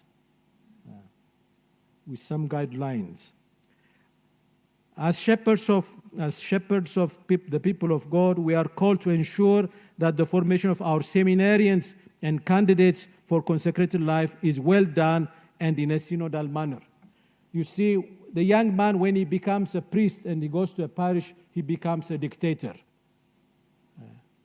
And he doesn't involve the young people. He himself is a young man. How does it happen? Okay, I think we need to work a lot in our formation, and the Synod spoke clearly about it in 143. The Synod says this: one of the requests that emerged most strongly and across all contexts during the synodal process is that the formation provided by the Christian community be integral, ongoing, and shared. There was also a marked insistence throughout the synodal process upon the need for a common and shared formation in which men and women, laity, consecrated persons, ordained ministers, and candidates for ordained ministry participate together, thus enabling them to grow together in knowledge and mutual esteem and in the ability to collaborate. Now, you know that as a Messiah, we met, was it in October, last October in Addis Ababa? Those who participated in the synod, we had a meeting in Addis Ababa, and we decided at least about the translation of the document, about the dissemination of the document, and about the reception of the document in our local churches. I don't know how much it is done. I think we can evaluate if the document is already translated in Chinyanja, Chichewa, or I don't know, Bemba, that is in Zambia and Malawi, but also in Amharic, Tigrinya, or Kambata, Wolaita. I mean, we have to see about the translation. Now, we are being told that there is some journey to be made in 2027, 2028. How do we involve our young people? So the past is the past. Now, let us think of what we are supposed to do next year. It is in the calendar. We have received a letter dated March 25th, 2025 from the Secretariat of the Synod. How do we involve the young people now in the future, next year? Because there are some things to be done in the local churches. There is a group of scholars helping us, Synodality Observatory for Africa. They are coming up with a lot of reflection. I guess many of you are aware of this. Father Paul Beret, the Jesuit, who is there in Rome, he's the president. He's sending, I think they had a meeting in Nairobi some time ago. So maybe we don't have time to think. We are busy, as they said. We don't have time to think. Maybe these people, they think and they come up with some indications. So maybe we take it. I am told that in August, the first week of August, in Addis Ababa, SECAM has organized the meeting of the Continental Body on Synodality. They are coming there, so maybe we will have. So these are all incentives so that we may be engaged and so that we may engage young people. I close with this quotation from Christus Vivit, 202. Youth ministry, as traditionally carried out, has been significantly affected by social and cultural changes. Young people frequently fail to find in our usual programs a response to their concerns, their needs, their problems, and issues. The proliferation and growth of groups and movements predominantly associated with young can be considered the work of the Holy Spirit, who constantly shows new paths. Even so, there is a need to look at the way such groups participate in the church's overall pastoral care, as well as a need for a greater communion among them.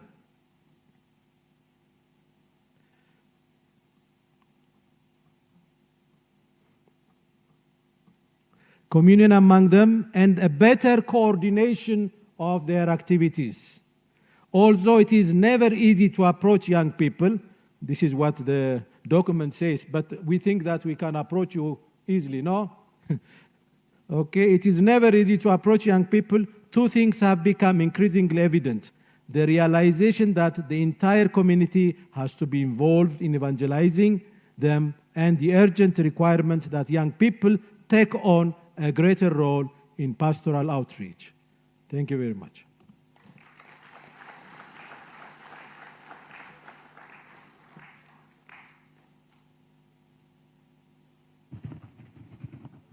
So once again, let us give a clap of gratitude for the presentation.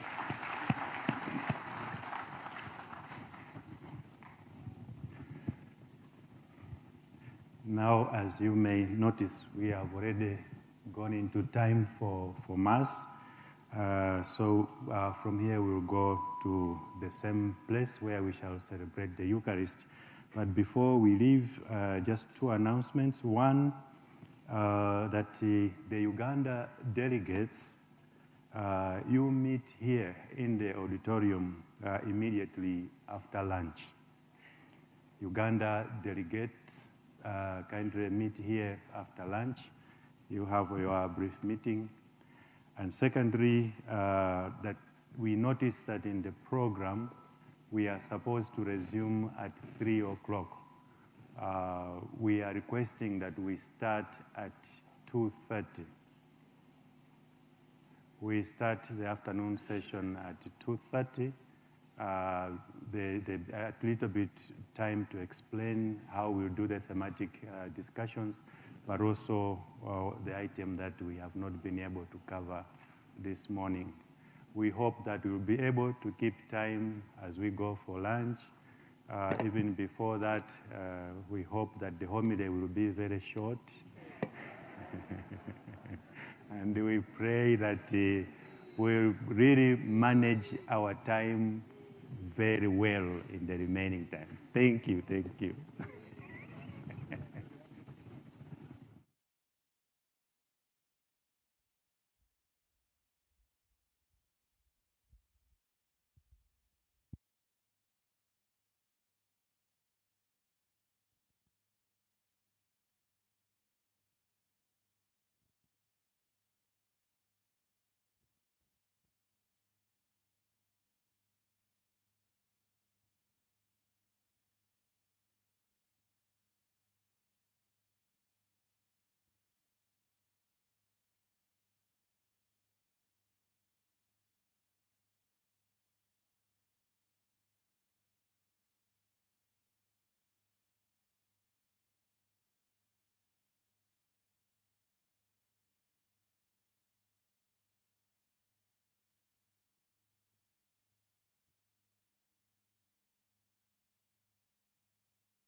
channel.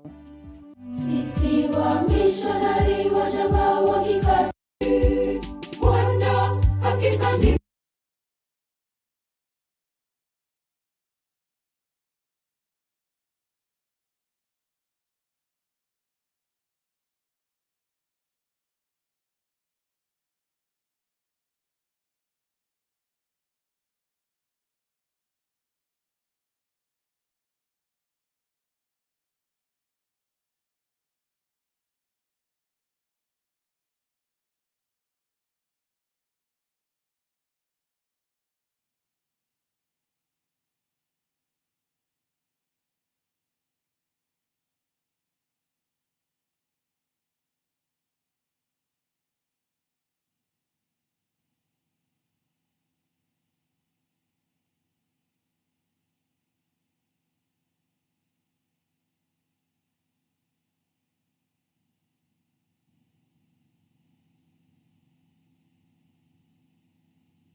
shall take place just in different building on the right areas, but within the library. Group 1 which is just you are in group 1. Building 2 you are in right. Group 2. And the numbering has been put already on the table. You are in group 1. And on those tables you also find and the numbering has been put already on the tables. That and on those tables is not on that list. We have increased the groups from 8 to 11. Your name goes on 3 groups. We have many people who shall take place just one different 11 on the right. On 3 groups areas, but that we need a library. Group 1 is just so we have group 1 building 2. So when you go in the hall, so that is find group 1, 2 up to 8. So we have split 9, 10. So when you go in the hall, outside there you find 2, Bernard, up to 8, Sister Jane, 9, who will help 11. For those who are outside there, you'll find 10 and 11. So I kindly request you to go into those groups. The secretaries general were requested to moderate the groups from 1 to 8 with secretaries already assigned. But for groups, the new groups 9 to 11, my colleagues in the communications will assist in those groups, and the group will identify a moderator. The communicators will take the minutes. Thank you. I wish you success. We meet here at 4:30. The venue is in the library. In the library, there are different group tables that have been organized. The library is on the right when we exit this building. Thank you.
that these chaplains they should be trained chaplains, that they are able to understand and listen to the youth and able to work with the youth.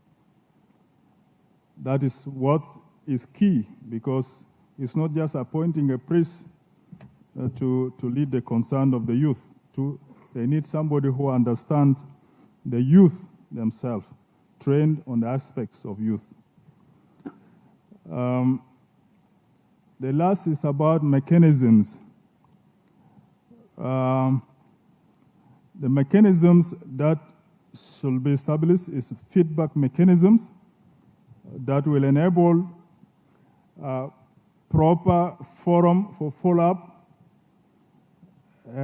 which is part of accountability and a shared responsibility, because youth sometimes are hurt, but they don't know what had happened with what has been listened, especially like today.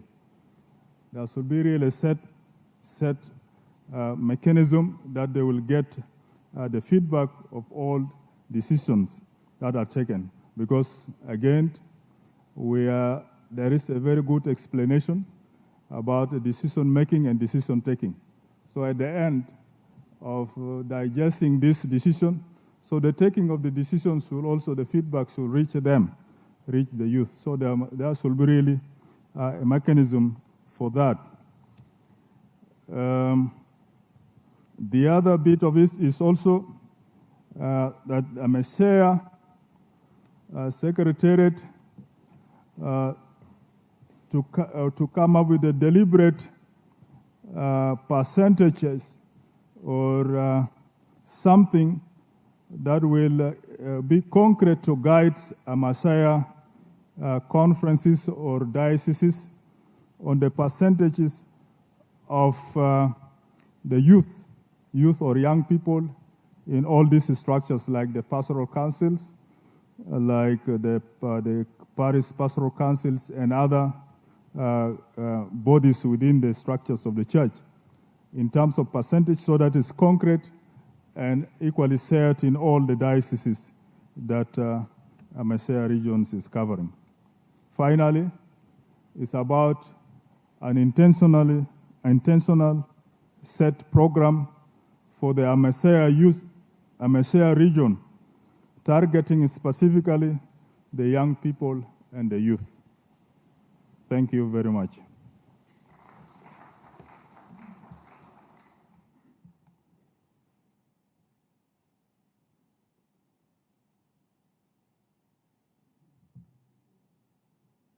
We kindly request the presenters to submit their reports to our rapporteurs so that they may compile the same.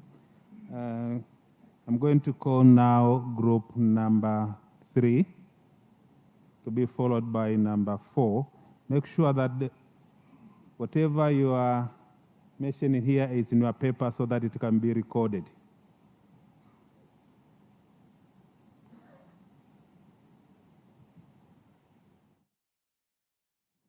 In the interest of time, may you allow me to ride on the protocol that has already been observed. So my presentation is from Group 3, and it looks about evaluating the effectiveness of youth ministry while considering the mass exodus of our youths and how it can be prevented. So the first point is that we need a proper diagnosis, clear reasons and views why the youths leave the church so that we can respond adequately.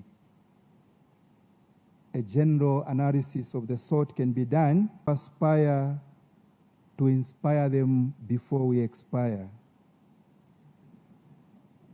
Our ideas and thoughts about our youths is different. Hence, we need to know them, become closer to them. Like the Holy Father Pope Francis said, the shepherd should smell like the sheep. We also need to create moments of silence, reflection, and discernment for them. bringing up role models, good examples of people like our saints, so that our youths can be inspired. We also need to encourage movements, apostolates, and organizations that help to promote family life. We normally lose these youths in tertiary institutions. Hence, the need to have a robust program, trained chaplains, budget lines, so that our youths can be ministered to effectively. Thank you.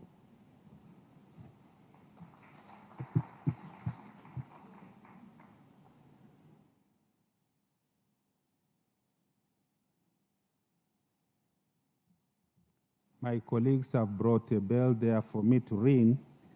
I was nearly going to ring for the presenter because he is of my size. But when there is my boss here, I cannot ring. Just to mention that there are groups that got the same questions. So if I call a group which thinks that the question has already been presented, kindly be very brief and mention the issues that were not mentioned in the first group. So group number 4, please. And I have a bell here.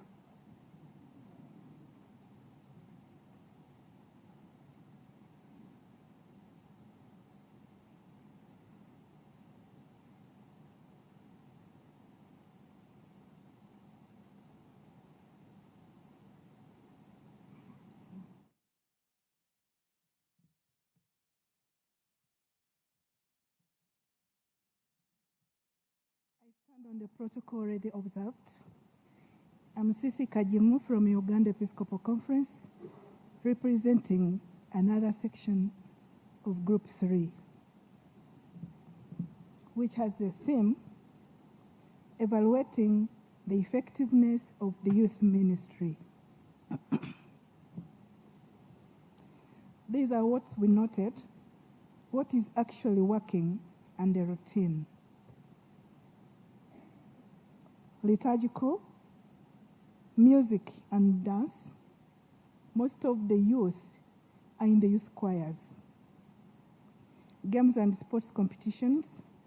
These pull a number of youth to be active. Biblical and catechetical competitions. Youth work programs and youth camps with a theme to reflect on. Missionary charitable work, e.g. for university students and other categories. Talent shows, creative dances, fashion shows, poems, concerts, etc. What are the root causes and why these challenges exist? Lack of enough catechesis, lack of constant accompaniment, especially after baptism, First Holy Communion, and confirmation, and others.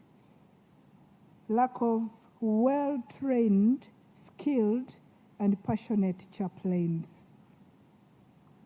And also lack of empowerment programs in leadership, politics, and economical activities. Youth are not involved in pastoral planning, so that leaves them out and they are brought in for implementation. Migration. In some countries, the youth are leaving their countries due to so many conflicts that are happening in their countries. Therefore, they cannot participate in church activities. Recommendations.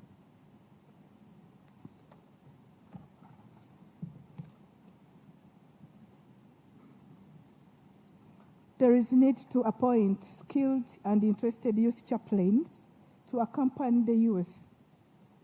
Include young people in pastoral planning and decision-making. Establish diocesan youth advisory councils, which can help to also conduct regular youth listening sessions to accompany the youth with constant presence. strengthen our families, which is a foundation for us all. Invest in digital evangelization. Put up programs for empowerment of the youth. Publish a YouCut book which addresses challenges of the youth. Those who have attended World Youth Days, you have already, and you are familiar with this kind of book we're talking about. We propose also, I recommend, organize for a Messiah Youth Day celebrations at regional level, especially if in our conferences we have national youth days. Strengthen youth leadership with their representation at all levels of the church. Create youth-centered missionary communities.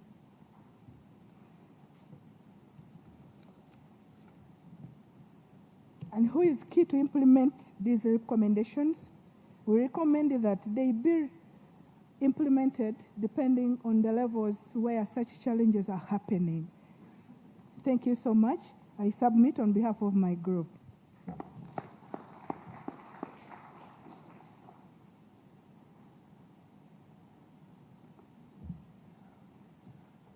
Your Eminences, Your Excellencies, Your Graces, and my Lord Bishop, do not be afraid or worried. We are going, myself and sister, we are going to be as brief as a woman's skirt, long enough to cover the subject, and authentic and short to capture your attention. And our theme was on evangelization in the contemporary digital environment. And here we are talking about social media and AI. And we know that AI is moving fast. The same thing also with social media. And it is also right to say it is also moving faster than most of you. And if I don't say all of you. And this is the reason why we also believe that you are afraid of engaging in it so much. And that's why I came here like Jesus Christ to tell you, do not be afraid. Do not be afraid to use social media, and do not be afraid to use us as young people to become your conduit in evangelization. So AI, when we talk about social media, we're not talking about technological development. We are talking about relaying this evangelizational message as relevant as possible. Yesterday, Bishop George talked about pastoral letters. And then I wondered and I asked myself, how many young people, even in this room, are reading pastoral letters? So other than just pastoral letters, which are very important for the church, we can also be engaging our animators and our young people also to create short videos. Yes, I have it. Short videos also for the same, so that young people can get to understand what you people are saying and conveying. Sister will continue with the rest. Therefore, our group recommended to create a pastoral program to bridge the gap between digital literate and digital illiterate. The church must be an hub for AI skills and also to try to come up with the Catholic AI app. Digital missionaries at the diocesan level and national level with the proper chaplaincy. We feel that the preoccupation is not anymore the digital missionaries, but who can accompany these digital missionaries. So the chaplains should be empowered really to be reliable source for these digital missionaries. Content creation avenues with humanizing contacts like extravaganza, environmental conservation walks, games, quizzes, etc., and to make an effort to be present, especially the bishops, because your presence is real a an authentic testimony, an authentic witness. Another thing we felt as a group is really to put the Word of God at the center, without diluting the message, but engaging the young people in concrete actions. We feel also that the young people should be accompanied by creating digital small Christian communities.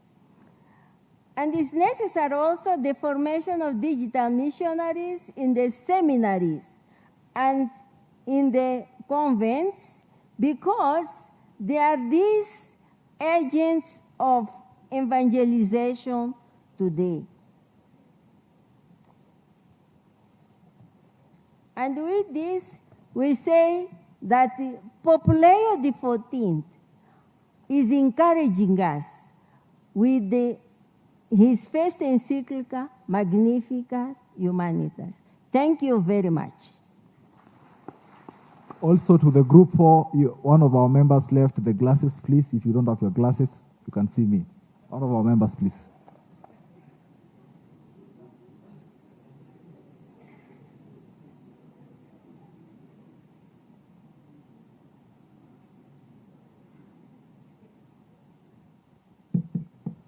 Your Eminences, Graces, Excellencies, and all the members present, I'm also presenting the same question. We have addressed the 4 points for what on the first part, and the 4 points for how. What is strategy and models to adopt? 1, model of centralization and decentralization. Centralization, the region connects through a platform at the Secretariat to handle common matters for all member countries. Decentralization, allow people at the periphery to create the content for their local context and feeding the mainstream media. And this can be done because we can translate the language through AI. Number 2, model of balance between cyberspace and physical space. Address the intersection between cyberspace and physical space to avoid extremes. The digital space must not undermine physical space. Everything must not turn into digital space that will become an extreme. Such things as people want to have their confessions, attending mass, no. Number 3, branding and identity model. Brand platforms that young people identify with, and they allow youth to provide brand names. Create an online Amesia Catholic community at the Secretariat. Number 4, model of flexibility. Use online spaces when physical meetings or lessons are not possible to prevent losing young people. Example, if possible, marriage lessons to be provided online. Number 2, how to implement.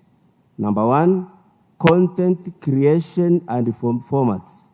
Record daily reflections, social teachings of the church, church documents such as encyclicals, and the latest Magnificat Humanitas. It can be done through short videos or TikTok and Facebook Reels. Upload documents as PDFs and share links, since most young people no longer read hard copies. Use audiovisual tools, art and music that speak to the life of young people and make them available online. And then create an official channel such as YouTube to publish authentic information that helps to counter false teachings in digital space. Number 2, engaging young people. Yes, and direct communication to accompany them is another way. And the third one, train formation and capacity building. Train young people at all levels to use in the use of these platforms for evangelization, and holistic training for priests, for catechists, religious, and animators. And the last one, integration and addressing challenges. Identify challenges such as digital addiction and the lack of knowledge about God and the church. Integrate existing diocesan digital initiatives into common platforms. I beg to submit. Thank you.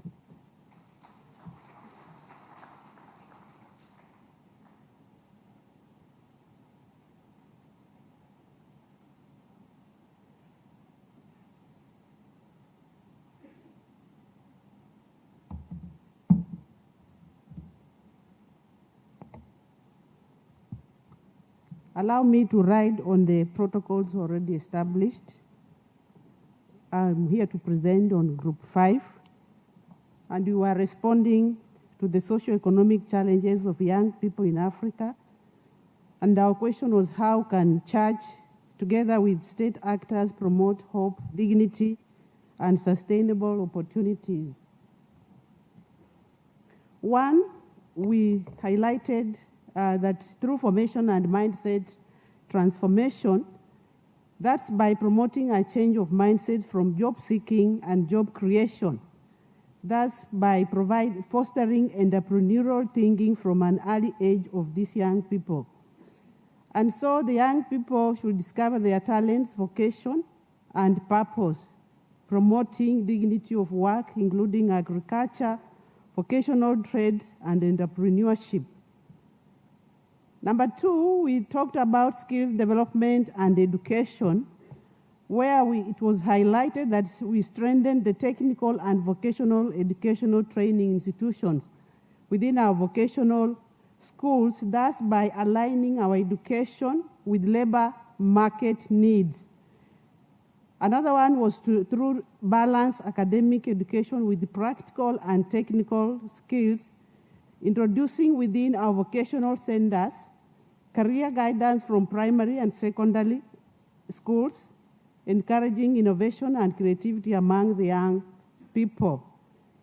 Third, we talked about the mentorship and accompaniment, where we looked at established structured mentorship programs in parishes and dioceses, which will help to connect youth with successful professionals, entrepreneurs,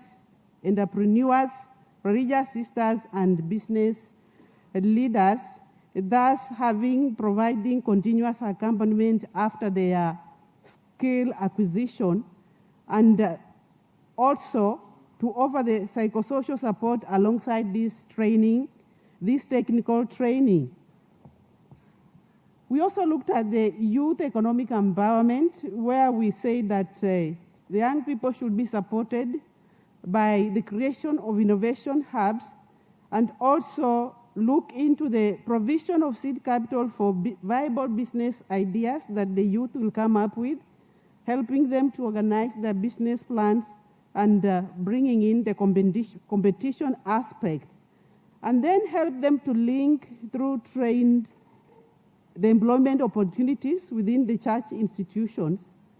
And so our vocational institutions within our church setup to help create market linkages for youth products and services. And so we'll be encouraging them to utilize the church resources. And that is the land, the school, the hospitals, and the farm for their own enterprises. Without repeating what was said, I want to say that lastly, about the strengthening of families and communities, our group brought this in that we need to empower the families economically, since strong families nurture resilient youth, and also by encouraging our small Christian communities to support vulnerable youth, by promoting community solidarity and shared responsibility for youth development. And the last thing that we talked about, we have something about the cross-cutting priorities that we need to focus on as a church. That's by promoting the youth participation in decision-making. We had a discussion yesterday about Father Mbugwa and Father Selfam, where we need to be listening to young people and involve them in designing these programs that feed them, and also to develop evidence-based and research-informed interventions that involve these young people by adapting systems and thinking rather than isolated projects. And lastly, by ensuring that there is continuity, integration, and sequencing of youth programs. Thank you.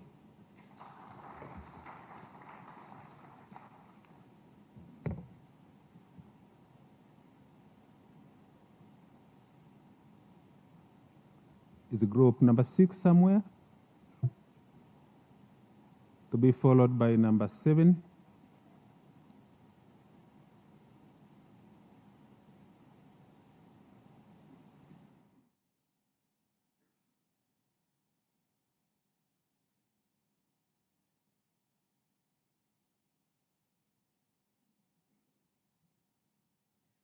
Your Excellencies, Eminence and Graces, I'm Father Joseph Gabriel Kuzara, belong to Montfort Missionaries. And our group number 6, our theme was vocation promotion for missionary discipleship. And our guiding question was, what can the church in the Messiah region do to cultivate missionary discipleship among the young people in 21st centuries? And we understand this theme to say that we need to cultivate vocation promotion to priesthood, religious life, as well as lay missionary. We agreed as a group that our current issue now in our MSCA region is that we have the vocation flourishment. And this we also agree that it is a mystery because it is God's gift. It is God who it's a God who is a prime giver of these vocations. All in all, what attracts the youth also to join the priesthood, religious life, as well as lay missionary, is our simple life, as well as compassionate missionary, compassion ministers. What discouraged the youth? We agreed as a group that the most leading issue is about discrimination. Some are discriminated because of their ethnic group, or maybe because where they are coming from, their background. Those maybe who are refugees, maybe they can be denied to join vocation life. Another issue or another factor that discourages the youth to join vocations is a lack of listening, that the youth are not being listened to. Another issue that affects the youth or that discourages the youth is poverty.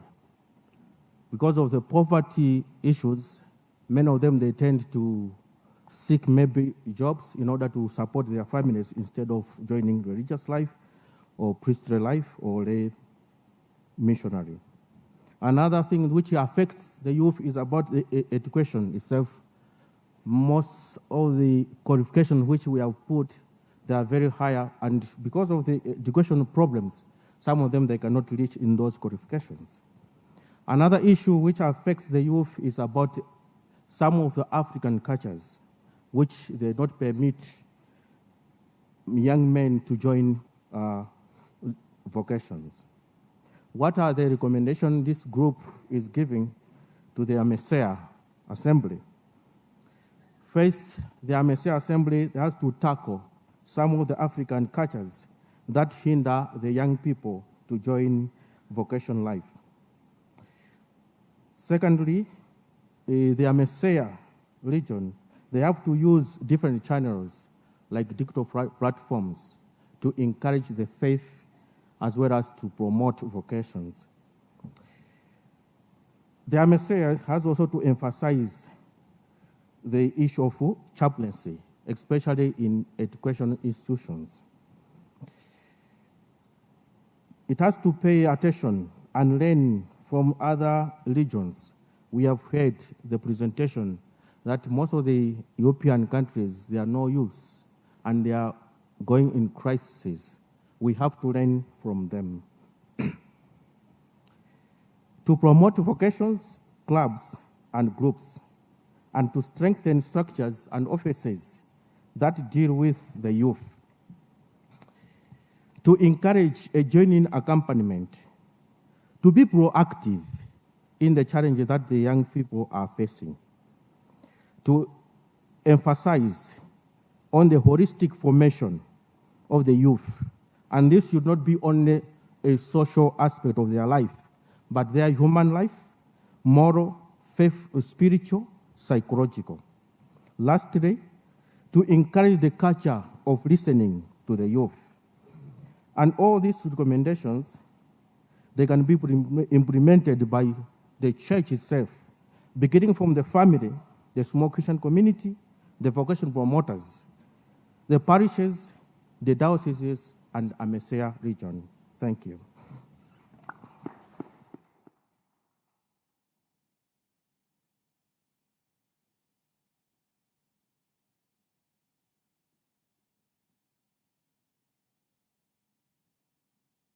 Your Eminences, Your Excellencies, Your Graces, all delegates present, good evening.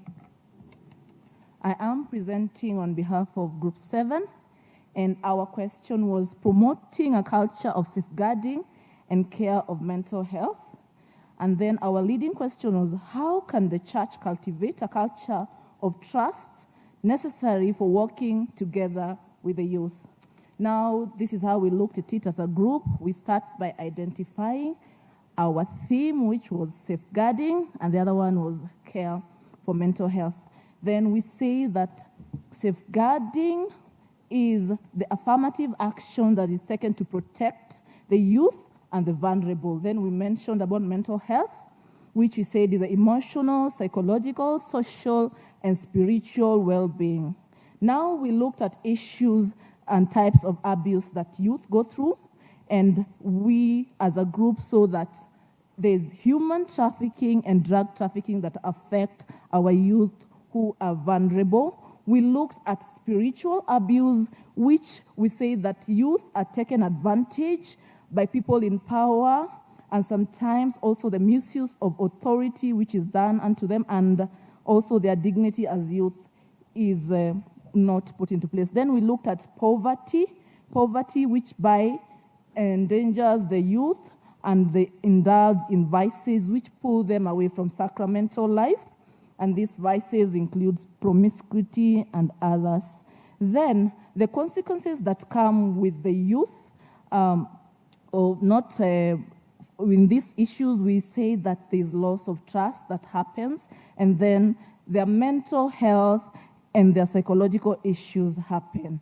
Then we went ahead and looked at root causes and why these challenges exist. The first one that we looked at was poverty, which ensure that the youth leads the youth to hopelessness.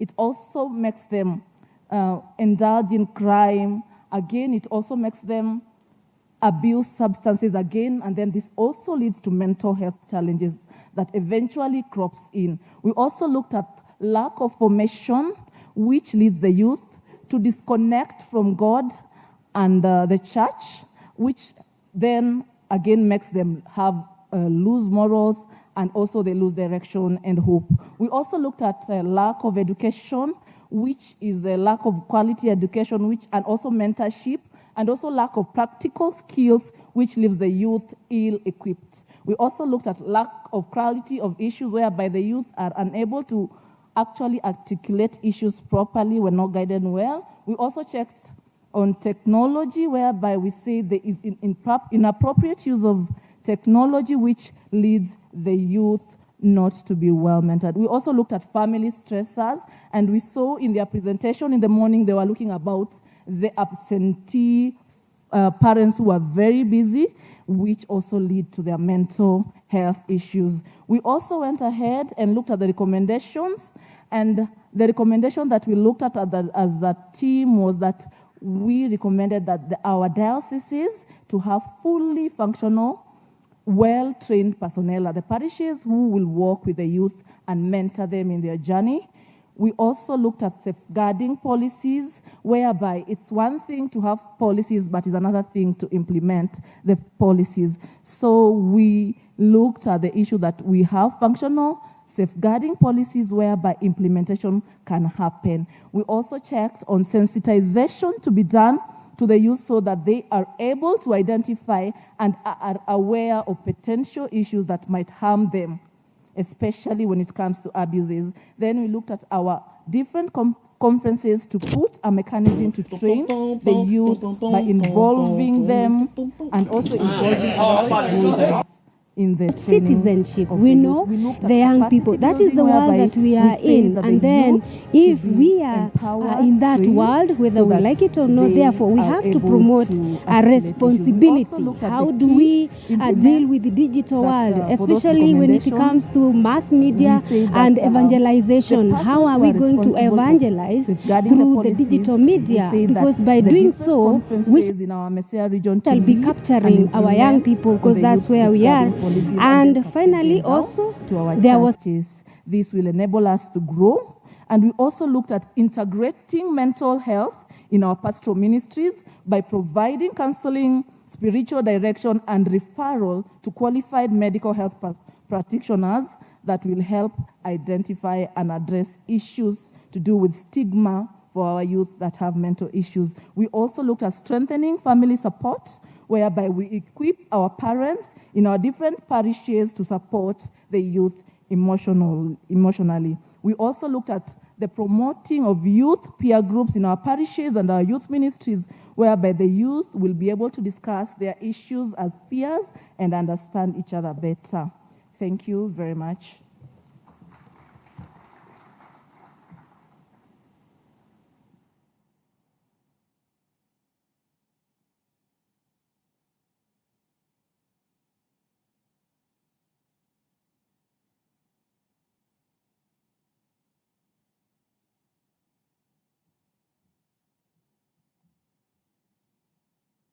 Allow me to ride on the already established protocol. I'm Sister Jacinta, presenting for Group 8-1. Our theme was Inspiring Hope, Good Governance, and Stewardship.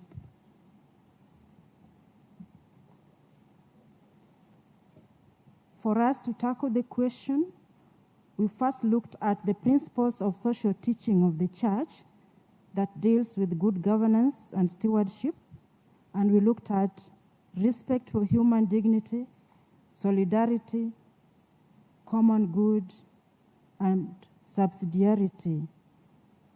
In this case, we are saying that public authority should promote human dignity and serve the common good, so that no one is left out, everybody is included, including the youth. The question was, how can the church promote good governance in Africa in ways that will inspire hope in young people and foster their engagement in society?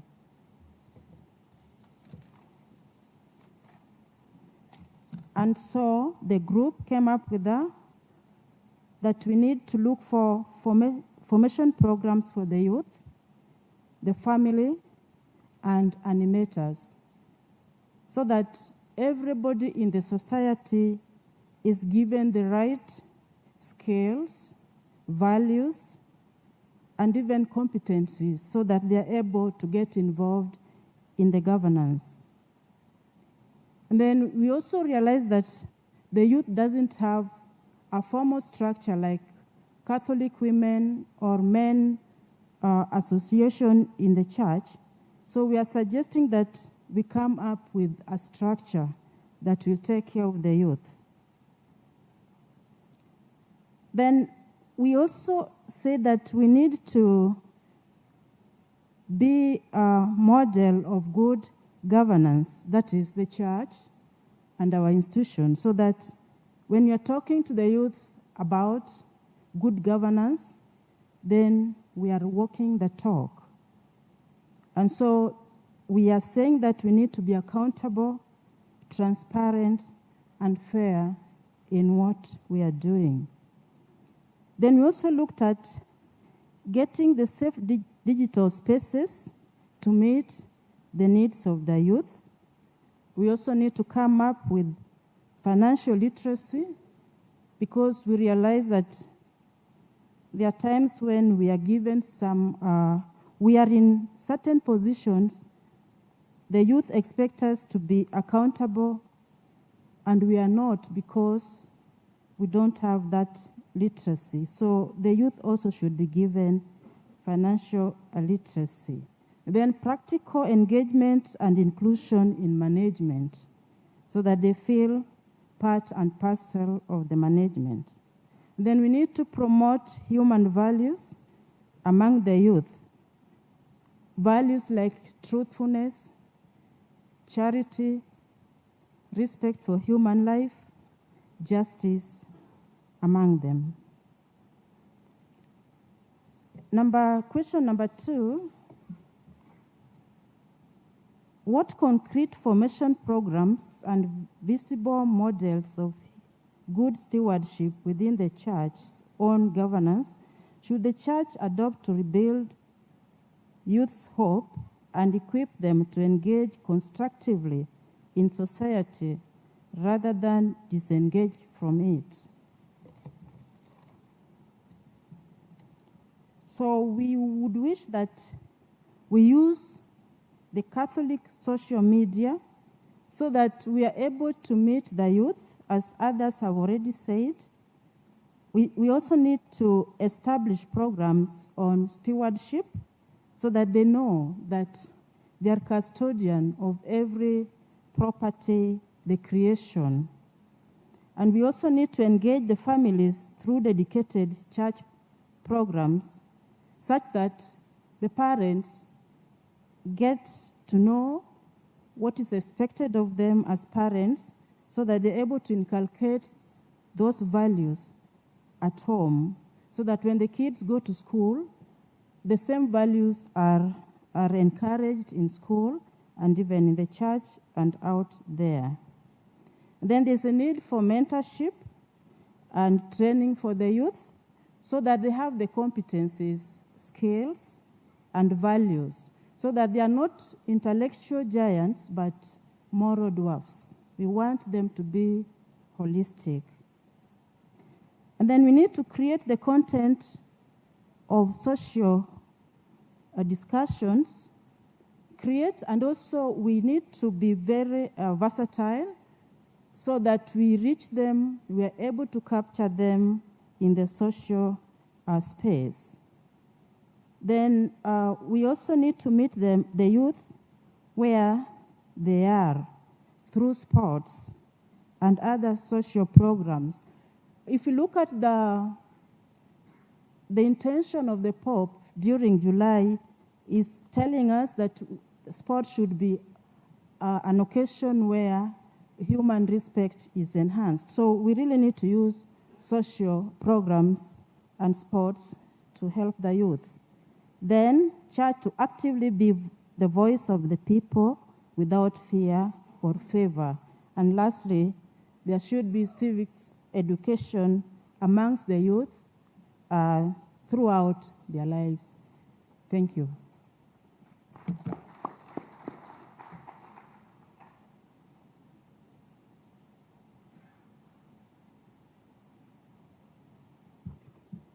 Your Excellencies, protocol observed. This is Group 8-2, the Pilgrims of Hope.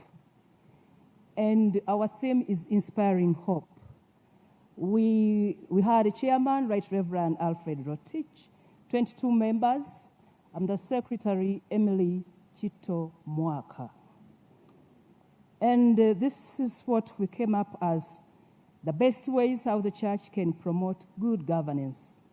Let the church continue with a pastoral voice through pastoral letters. Have deliberate programs tailored towards empowering the youth into good governance. Expose the youth to all forms of leadership, civic, church, so that they appreciate leadership. Carry out sensitization against bad leadership practices like corruption, nepotism, and the like. Create opportunity for the youth so that they are heard from the small Christian community to the diocese.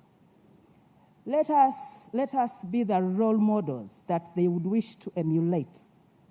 Let us promote accountability, transparency, inclusivity, collaboration, and we walk the talk. Let us trust them to manage funds, champion programs, and let us hold them accountable and own their decisions. Your Excellencies and all delegates, let us be witnesses of hope by avoiding scandals. The group also agreed that we sensitize the community against clericalism and intimidation. The clergy and all of us, mothers and fathers, should appreciate the mission of the laity in the church. Let us empower them to appreciate that they are the church now, so that they develop a sense of belonging. Through our church institutions like schools, let us inculcate a sense of responsibility and exemplary leadership. And lastly, on question 1, cultural practices that impede the youth from getting sacraments. We need to journey with the family ministry and engage parents so that we can help our youth get the sacrament of matrimony. The question also desired that we present concrete formation programs, and we came up with 4. Number 1, there is need for a youth resource center at our dioceses, where we can have a beehive of activities and programs for all categories of youth in the diocese, where there is marriage and counseling, where there is gender talks, where there are talks on sexuality, and the like. Number 2, the need to start a school of leadership and diplomacy. We look at the social teachings of the church and roll it down to the youth programs. All our parents, we have youth in all categories. Some are parents, some are youth chaplains, others are priests, others are professionals. So we need this school to let the Catholic Church be the springboard of society. And 3, interactive model to ensure collaboration at all levels, involve the youth in the process of making pastoral programs, year planners, and the like. And the very last one, Your Excellencies and all delegates, we need a Messiah formation manual, where the youth will know more about the Catholic Church, who a priest is, who a bishop is, so that they are able to relate them as priests and the bishops. And lastly, this was not in the group, humble appeal from a mother of boys, let us consider the boy child.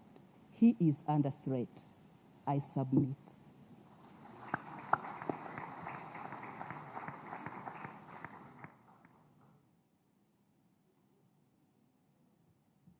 Boy child, we are here in full. Is group number 9 somewhere? Done? Number 10?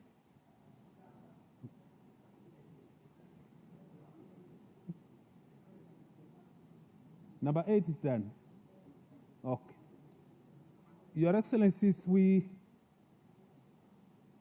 number now, Father John? Number 11.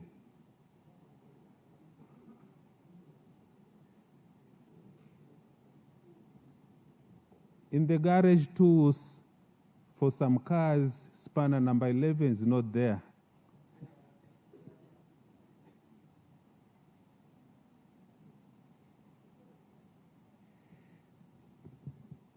Your Eminences, Your Excellencies, and all the protocol observed but in progress. This is a group which formed itself and took the question number 8 as we were instructed. So it was about inspiring hope, good governance and stewardship. How the church can be of help the youth.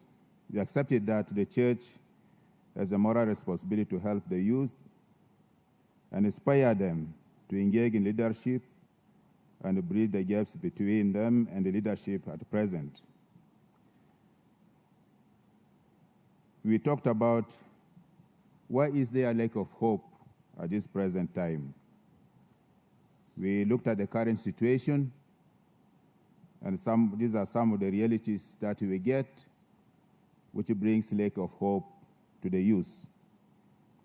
The youth feel disappointed today with the governments in relation to the leadership because there is lack of openness and guidance, be it in the church and the society, for them.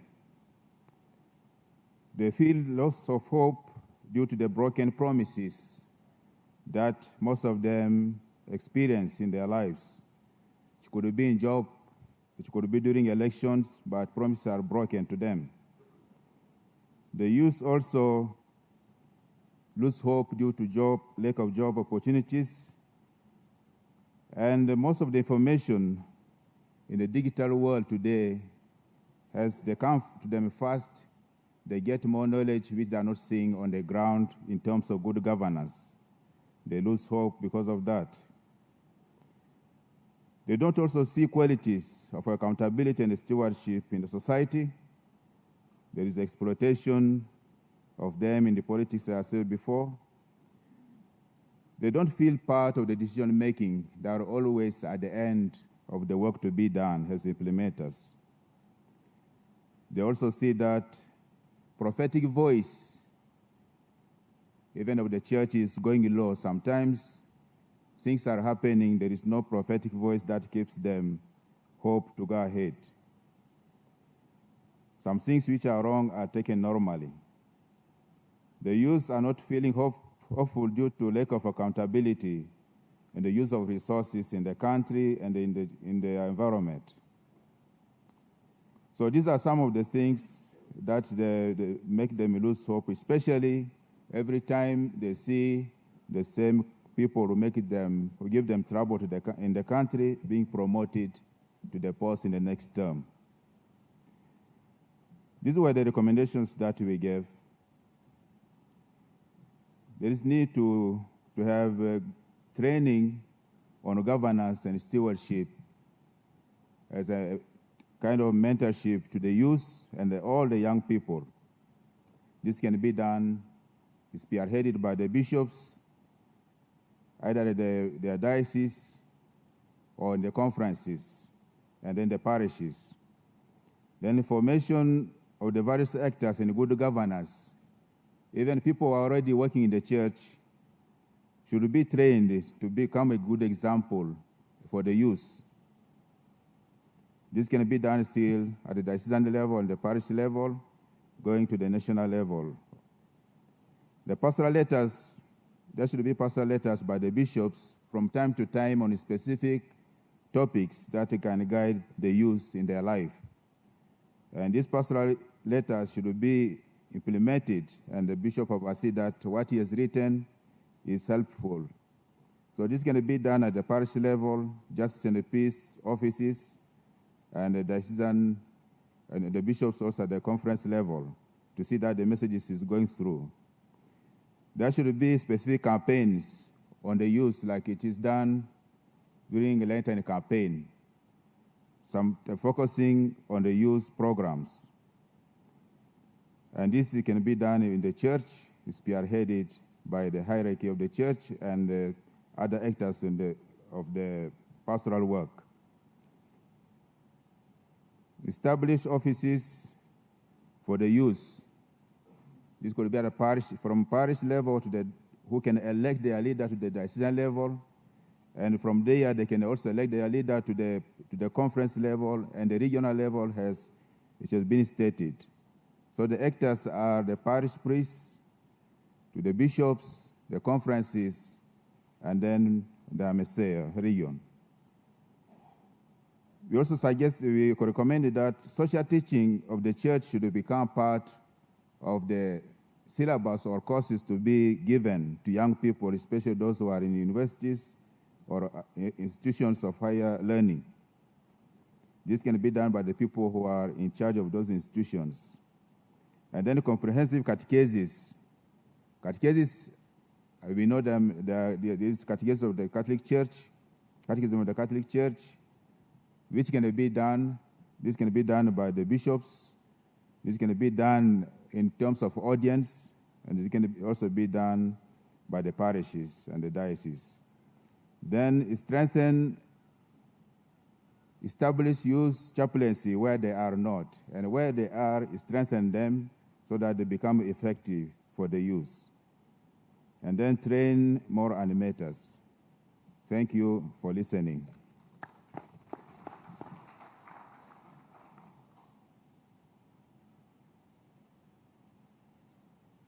We have come to the end of the presentations from our groups. We now invite the two bishops who have been taking some of the key notes if they have something to add.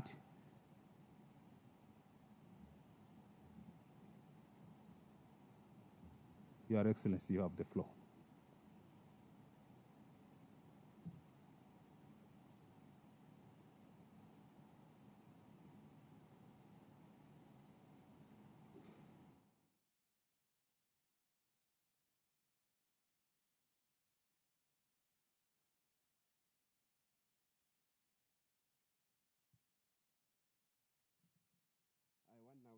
A short recap on the key points that I saw that are important. The first thing is about accompaniment. That religious men and women, priests, and we bishops, we are called to be very close to our young people, and this closeness will encourage them. Secondly, is about catechesis. That we need to deepen the faith of our young people with catechesis, and also the possibility of using digital evangelization, digital catechesis. And also the social teachings of the church also. We also need to give that information to our young people. The third thing is about chaplaincies. To have proper chaplaincies and to strengthen chaplaincies in our schools, primary schools, secondary schools, colleges, and universities. The fourth point is the possibility of having the small Christian communities for the young people, because the other model seems not to be working, where young people come together with the older people.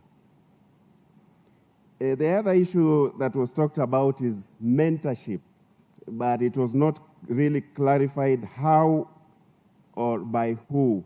But our young people really need to have mentors. And in relation to that mentorship issue, there is the issue of good governance.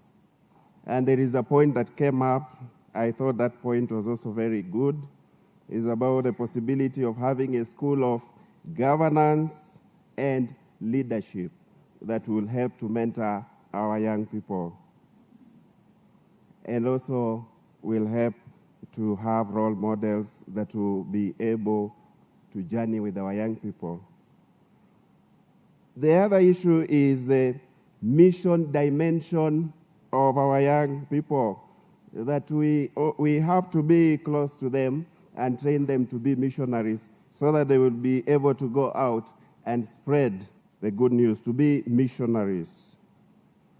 And the third one, the last one, let us safeguard our youths and let us give them hope. Thank you.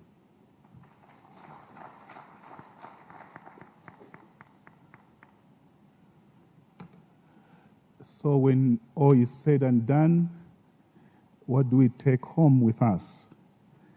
We can simply say, young people learn mostly through mirroring.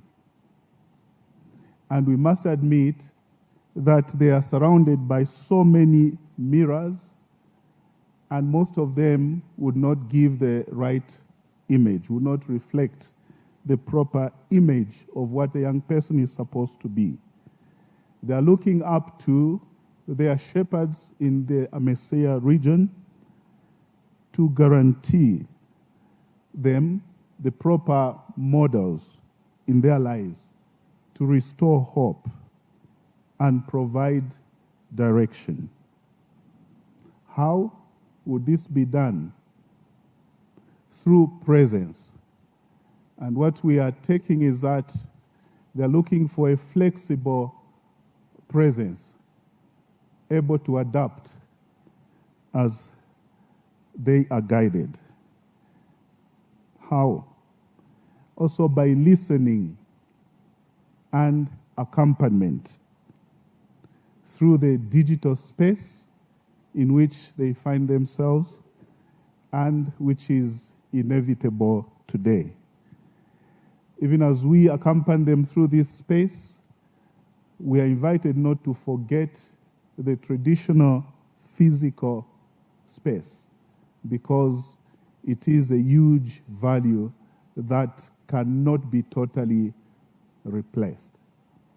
The flesh of the rest of the presentations have been given by my colleague. I submit. Thank you.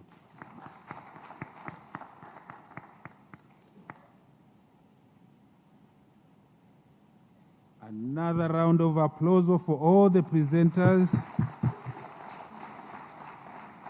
And a big one for our two bishops.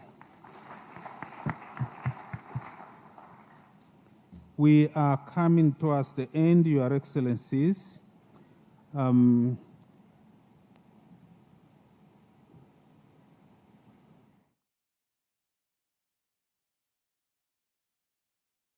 As we exit towards our buses, for the Excellencies, the bishops here present, the Secretariat team will hand over to you one important document which was not put in the package you got because it was wrongly photocopied. The Executive Board directed us to make sure that it is nicely done and handed over to the bishops on Tuesday to be able to read. It's about statutes of Amesia. Kindly, you will get a copy and you'll have time to go through it before it is presented to the business session. Number two, Malawi group. All of the delegates are requested to stay for 1 or 2 minutes. I think they need a group photo. Number three, as we are going towards the end of the study session, we humbly request the representatives here present of the laity, the vice chancellors, the youth I know already, they are networking. The women association, they are networking. We still need a kind of networking for the leaders of many associations and the other groups that were invited. The purpose of coming together is also to network as a region. Number four and the last, tomorrow the Secretariat team together with the university team, the ushers, will pass the visitors book for the bishops to sign and also the other delegates. There are 2 books for this plenary, one for the Catholic University as the hosting, and then the other one for the plenary for archiving purposes. So kindly, when it is passed to you, you sign that book. We are still maintaining the time for departure as 7:45 from Donum Day and 8 from Radix, so that we will have enough time to have our prayers. And we can also recover some of the items we are not able to do today, particularly the messages of solidarity. We are going to have a short prayer, and I've been directed that we use the Amesia plenary prayer, which is in page 4 of our program book, page 4.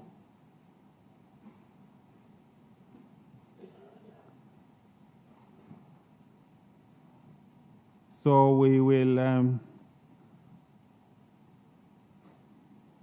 no, it's a program, yeah, it is also in the,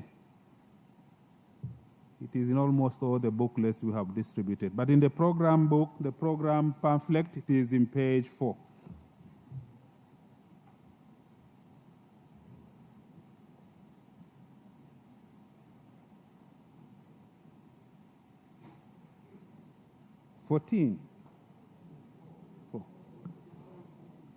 It is in page 4. Yes. Kindly stand as yesterday. We will sing the Salve Regina, and then the Archbishop will start the prayer, and after that, he will give us a blessing. Salve Regina.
May our synodal journey bear the band for the evangelization of our peoples and the renown of the church. May our name be placed.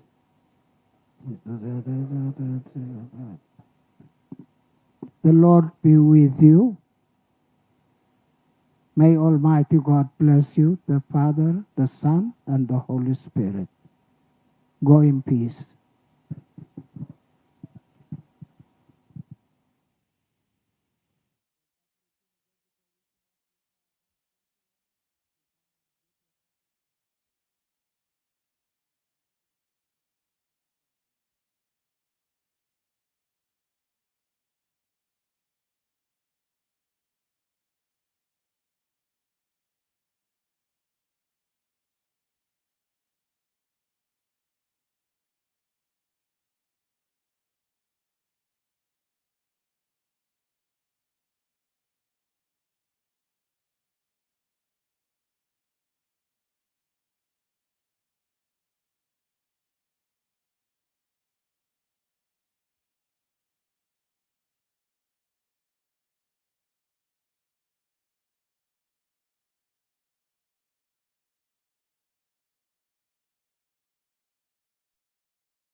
In Kenya, religion is not just a spiritual pillar, it is a massive socio-economic force.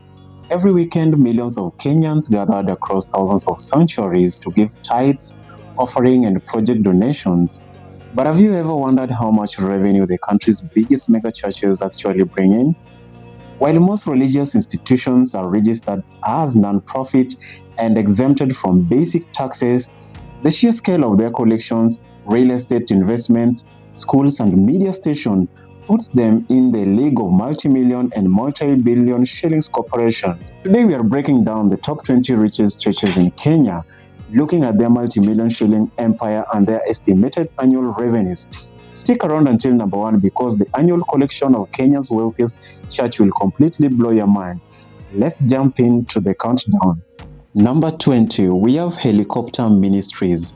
Founded by Prophet Thomas Wahome, this church has drawn massive crowds in Nairobi for years, known for its distinct name and charismatic ministry. The church brings in steady income from its dedicated urban congregation.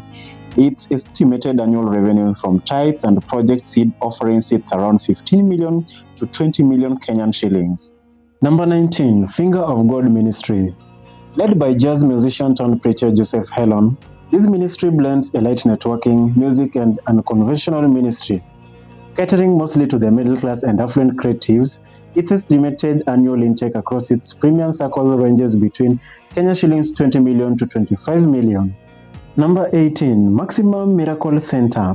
Founded by veteran televangelist Pastor Pius Muiru, this ministry was one of the early pioneers of massive media ministries in Kenya. With a large network of local branches and sustained media broadcast appeals, its estimated annual revenue hovers around Kenya shillings 30 million.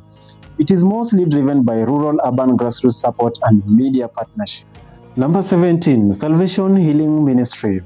Aimed by the controversial yet highly resilient Pastor Victor Kanyari, this ministry continues to pull thousands of followers eager for breakthrough prayers. Despite past media exposes, his loyal flock and widespread seed planting initiative brings in an estimated Kenya shillings 35 million to 40 million annually. Number 16, we have Deliverance Church Kenya. Under the leadership of Bishop Mark Kariuki, Deliverance Church is a massive brand across Kenya with hundreds of sub-branches. Because it operates on a decentralized structure where local branches manage their funds, the national administration and central flagship branches handle an estimated annual turnover exceeding Kenya shillings 50 million. Number 15, we have Repentance and Holiness Ministry. Led by the highly influential Prophet David Owor, this ministry is a unique giant.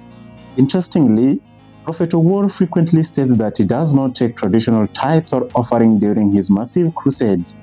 However, the ministry's vast logistics, dedicated international radio stations, and the fleet of high-end vehicles are fully funded through massive internal member contribution and high net worth partner donations. This is putting their operational budget to an estimated annual value of over 70 million Kenyan shillings. Number 14, we have Jesus is Alive Ministry.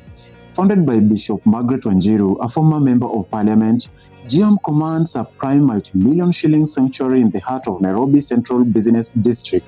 Between premium city center tithes, international partnership, and extensive real estate holdings around their headquarters, GM generates an estimated annual revenue of 80 million Kenyan shillings.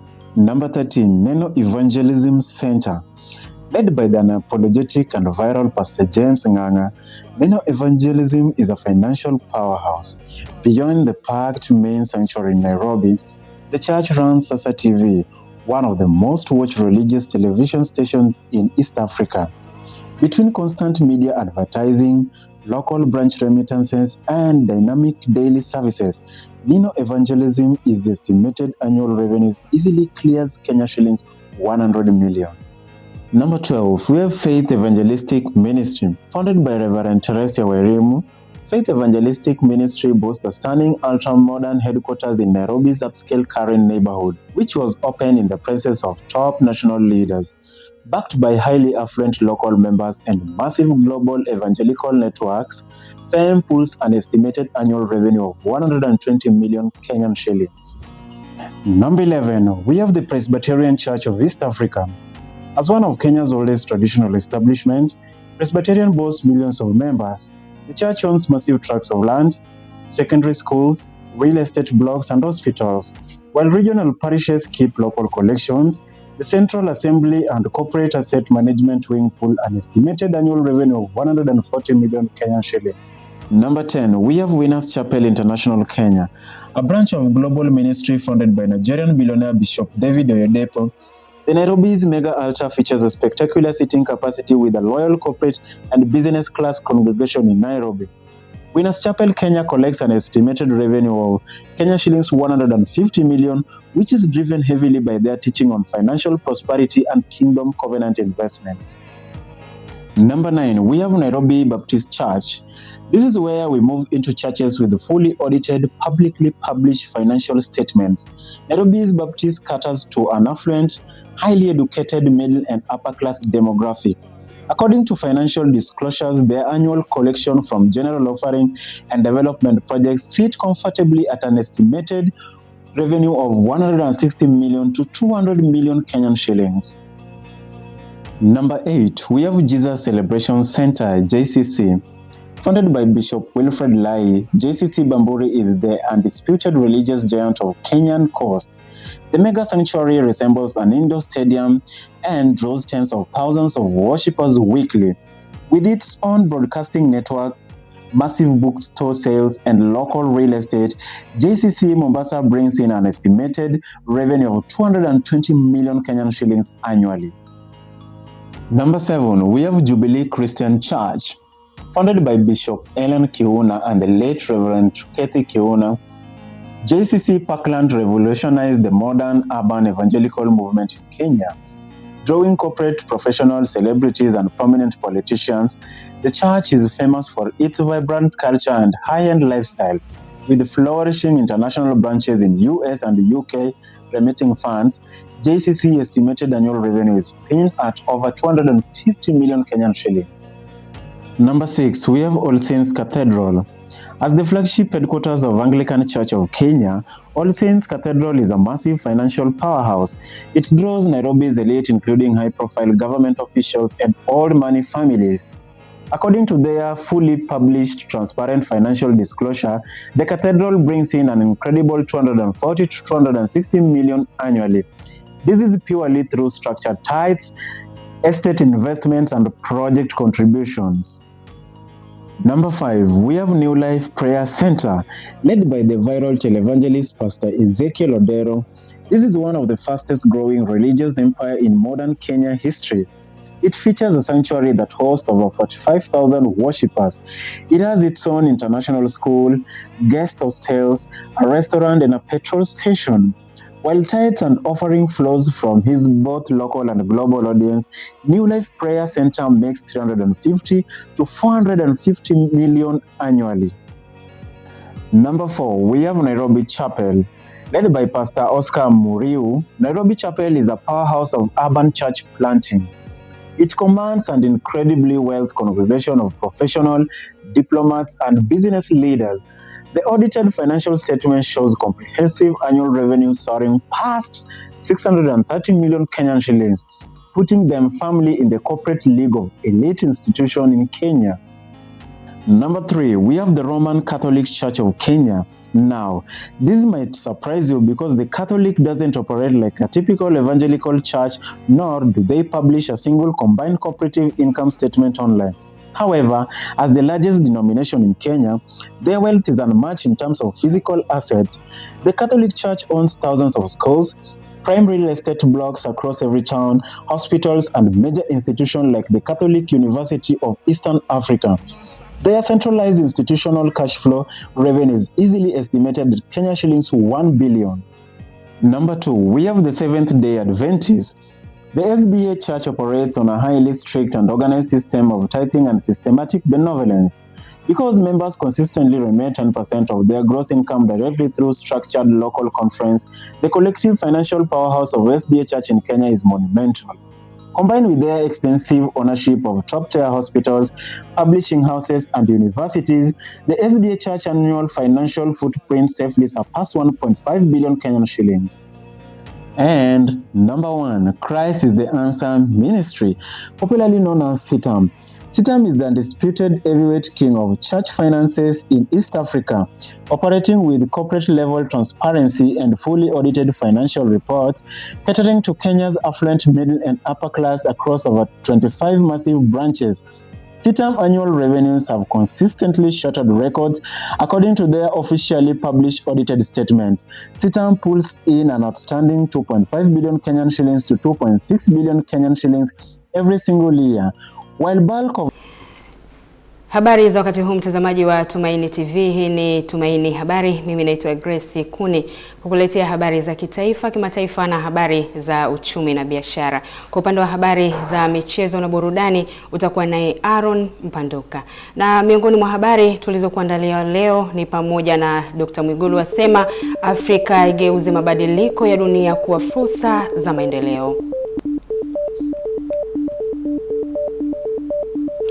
Vijana Mesia waziomba mamlaka za kanisa kuwapa uongozi katika utumishi wa kanisa. Wanawake Sudan Kusini wahofia usalama wao. Na katika michezo na burudani, serikali wilayani Ludewa kuboresha viwanja vya soka.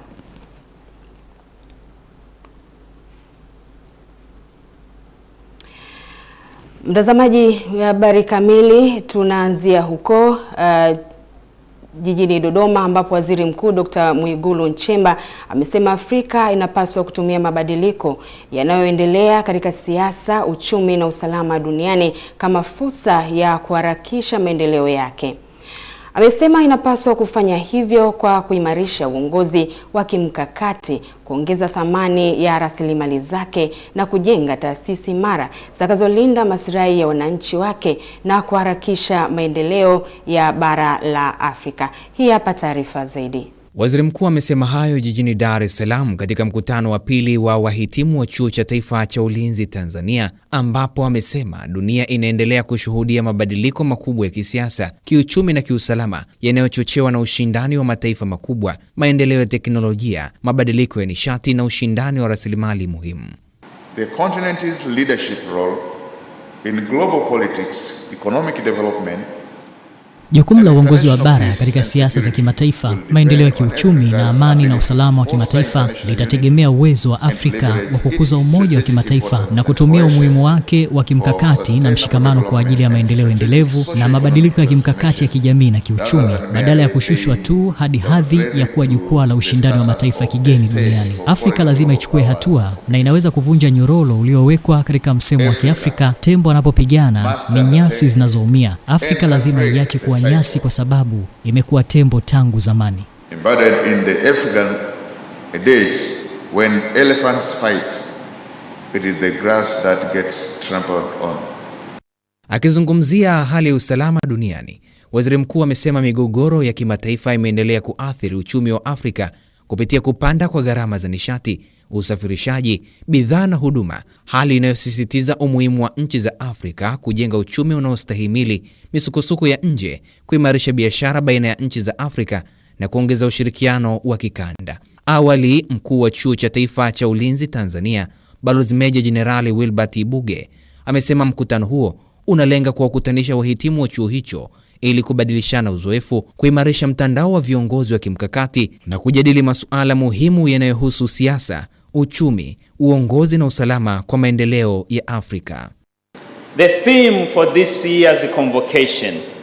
Mada ya mkutano wa mwaka huu ni siasa za kimataifa, uongozi, uchumi na mielekeo ya usalama katika karne ya 21 na athari zake kwa maendeleo ya Afrika. Mada hii tunaamini kwamba ni ya wakati mwafaka na muhimu sana hii leo. Tunapoishi katika enzi iliyojaa mabadiliko ya haraka ya kijiografia, mahitaji ya uongozi yanapobadilika, mabadiliko ya kiuchumi, vita na vitisho vinavyoibuka vya usalama vinavyoendelea kufafanua upya mazingira na utaratibu wa kimataifa kwa Afrika. Naye kansela wa Chuo cha Taifa cha Ulinzi Tanzania Dr. Abdullah Hamid Mzee amesema mkutano huo ni jukwaa muhimu la kitaaluma linalowakutanisha wahitimu, wataalamu na viongozi mbalimbali kwa ajili ya kujadili changamoto na fursa zinazolikabili bara la Afrika katika mazingira ya sasa ya dunia. Convocation is more than a ceremonial event.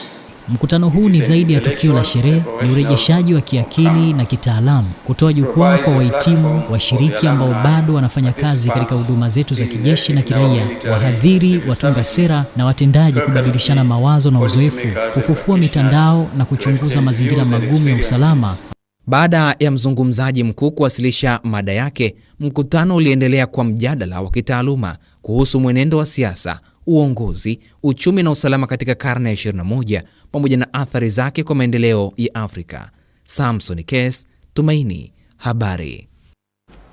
Na vijana kutoka nchi wanachama wa mabaraza ya maaskofu Katoliki wa Mashariki mwa Afrika MESIA wameziomba mamlaka za kanisa kuwapa nafasi kubwa zaidi katika uongozi na maamuzi yanayohusu maisha na utume wa kanisa. Taarifa zaidi na Sister Scholastica Tesha.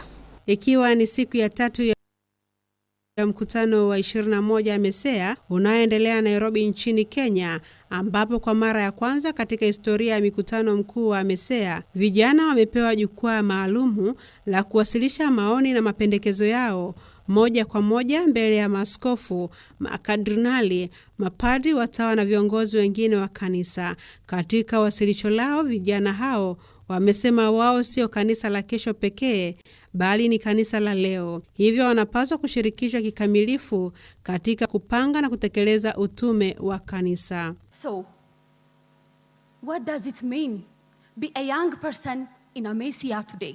Vijana wametoa shukrani kwa nafasi ya kushirikishwa moja kwa moja na viongozi wa kanisa.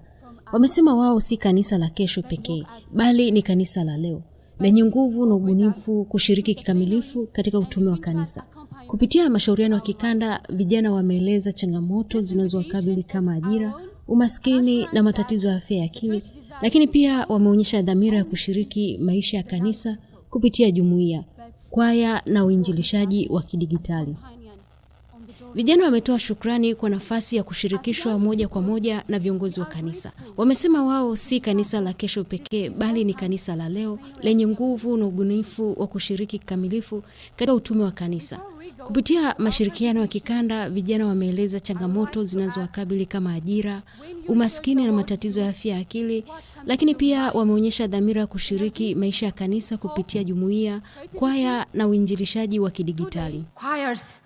Small Christian communities. Licha ya changamoto hizo, vijana wamesema wanaendelea kutoa mchango mkubwa katika uinjilishaji kupitia matumizi ya teknolojia, mtandao ya kijamii, jumuiya ndogondogo za Kikristo, kwaya na huduma nyingine mbalimbali ndani ya kanisa, huku wakitoa mapendekezo kwa kuimarishwa kwa ofisi za vijana katika ngazi zote za MESIA. Vijana wametoa wito kwa viongozi wa kanisa kuimarisha malezi endelevu ya wachungaji na waongozaji wa vijana, kuendeleza programu za stadi za maisha na maandalizi ya ndoa, pamoja na kuruhusu matumizi ya zana za kidijitali katika katekesi ya ujasiriamali. Wamesisitiza pia ushiriki wa vijana katika haki na amani, uwajibikaji wa rasilimali za kanisa na mazungumzo ya wazi kati ya vijana na viongozi wa kiraia. We need chaplains, animators who are trained and they know how to work with the youth. Naye mwenyekiti wa MESIA na askofu wa jimbo Katoliki la Solwezi nchini Zambia, Mwasham Charles Kasonde, amesema maaskofu wamepokea kwa makini maoni yote yaliyowasilishwa na vijana na wataendelea kuyafanyia kazi kupitia vikao rasmi vya mkutano mkuu. Vijana wapendwa wetu, kwa niaba ya maaskofu wa MESIA, mababa wakuu na waheshimiwa, ningependa kuhakikishia ukaribu wetu na usaidizi wetu. Mnaweza kuwa mmeona kwamba katika baadhi ya mikutano na majimbo yetu tayari kuna idara au vitengo vya huduma kwa vijana. Sababu ya mkutano huu wa 21 wa MESIA kuwakaribisha hapa ni kutambua umuhimu wenu katika kanisa. Hakika ninyi ni viongozi wa leo na wa kesho. Tumepokea mapendekezo yenu, tumewasikiliza kwa makini na tunawahakikishia kwamba tutayashughulikia kwa namna tunavyoweza ili kuimarisha usaidizi na ushirikiano wetu pamoja nanyi. Mkutano mkuu wa 21 wa MESIA unaendelea katika Chuo Kikuu cha Kikatoliki cha Afrika Mashariki KWEA jijini Nairobi, chini ya kauli mbiu inayohimiza uongozi wa ushirika, utume wa pamoja na matumaini. Kwa mara ya kwanza, sauti ya vijana imepewa nafasi rasmi katika ajenda za mkutano huo, hatua inayotajwa kuwa mwanzo wa ushiriki mpana zaidi wa vijana katika maamuzi ya kanisa. Sister Scholastica Tesha, Tumaini Habari.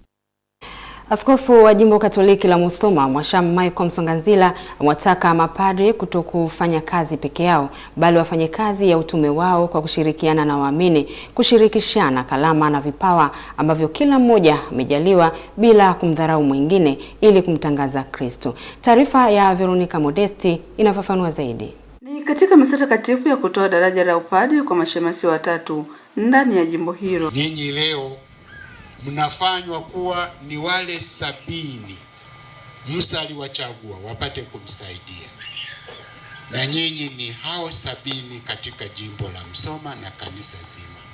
Mtakapopata sehemu ya kutolea huduma za kipadri, bado mtahitaji tu kuwa na wazee wengine 70 kati yenu. Maana yake ni kwamba msifanye kazi peke yenu, tufanyeni kazi kwa ushirikiano, mkikubali kutumia karama zenu bila kudharau karama za wengine. Na ushirikiano ndani ya makanisa yetu, ndani ya parokia, ndani ya taasisi zetu ni hivyo vyombo shirikishi ambamo ndani yake tunapata msaada mkubwa sana sisi tunapojikuta tumekabidhiwa kuhudumia taasisi, jumuiya, parokia, kanisa. Je, ni vyombo gani anavyovizungumzia? Vyombo kama halmashauri ya uchungaji, halmashauri ya walei, kamati ya fedha na maendeleo, mahali pengine kuna kamati za uwekezaji, vyama vya kitume, viwawa, wawata, uwaka na kadha wa kadha. Hawa ndio wazee 70. Tukiwatumia vizuri, baba padri, baba paroko, hautabeba huo mzigo pekee, na hautakuwa na sababu ya kumlalamikia Mungu. Hautakuwa na sababu. Usipovitumia vyombo hivi, basi utabeba kila kitu kifuani kwako, na kwa kweli utaelemewa na mzigo utakuwa mzito. Nini ushauri wake katika utume huo? Tukubali kutoa huduma kwa kushirikiana, kushirikishwa na kushiriki. Ndiyo sura ya kanisa la kisinodi, na hatimaye tutakuwa wamisionari kwa kuyapeleka yale ambayo ni mazuri kwetu. Fanyeni kila kitu kwa mwenendo kama inavyoustahili wito wenu mlioitiwa. Fanyeni kwa mwenendo kama inavyoustahili wito huo. Tuonyeshe unyenyekevu katika maisha yetu na huduma zetu, upole, uvumilivu, upendo, umoja. Hivi vikitawala katika maisha yetu, huduma zetu zote tutakazotoa tutazifanya hivyo na zitapata utimilifu kwa Kristo na katika Kristo.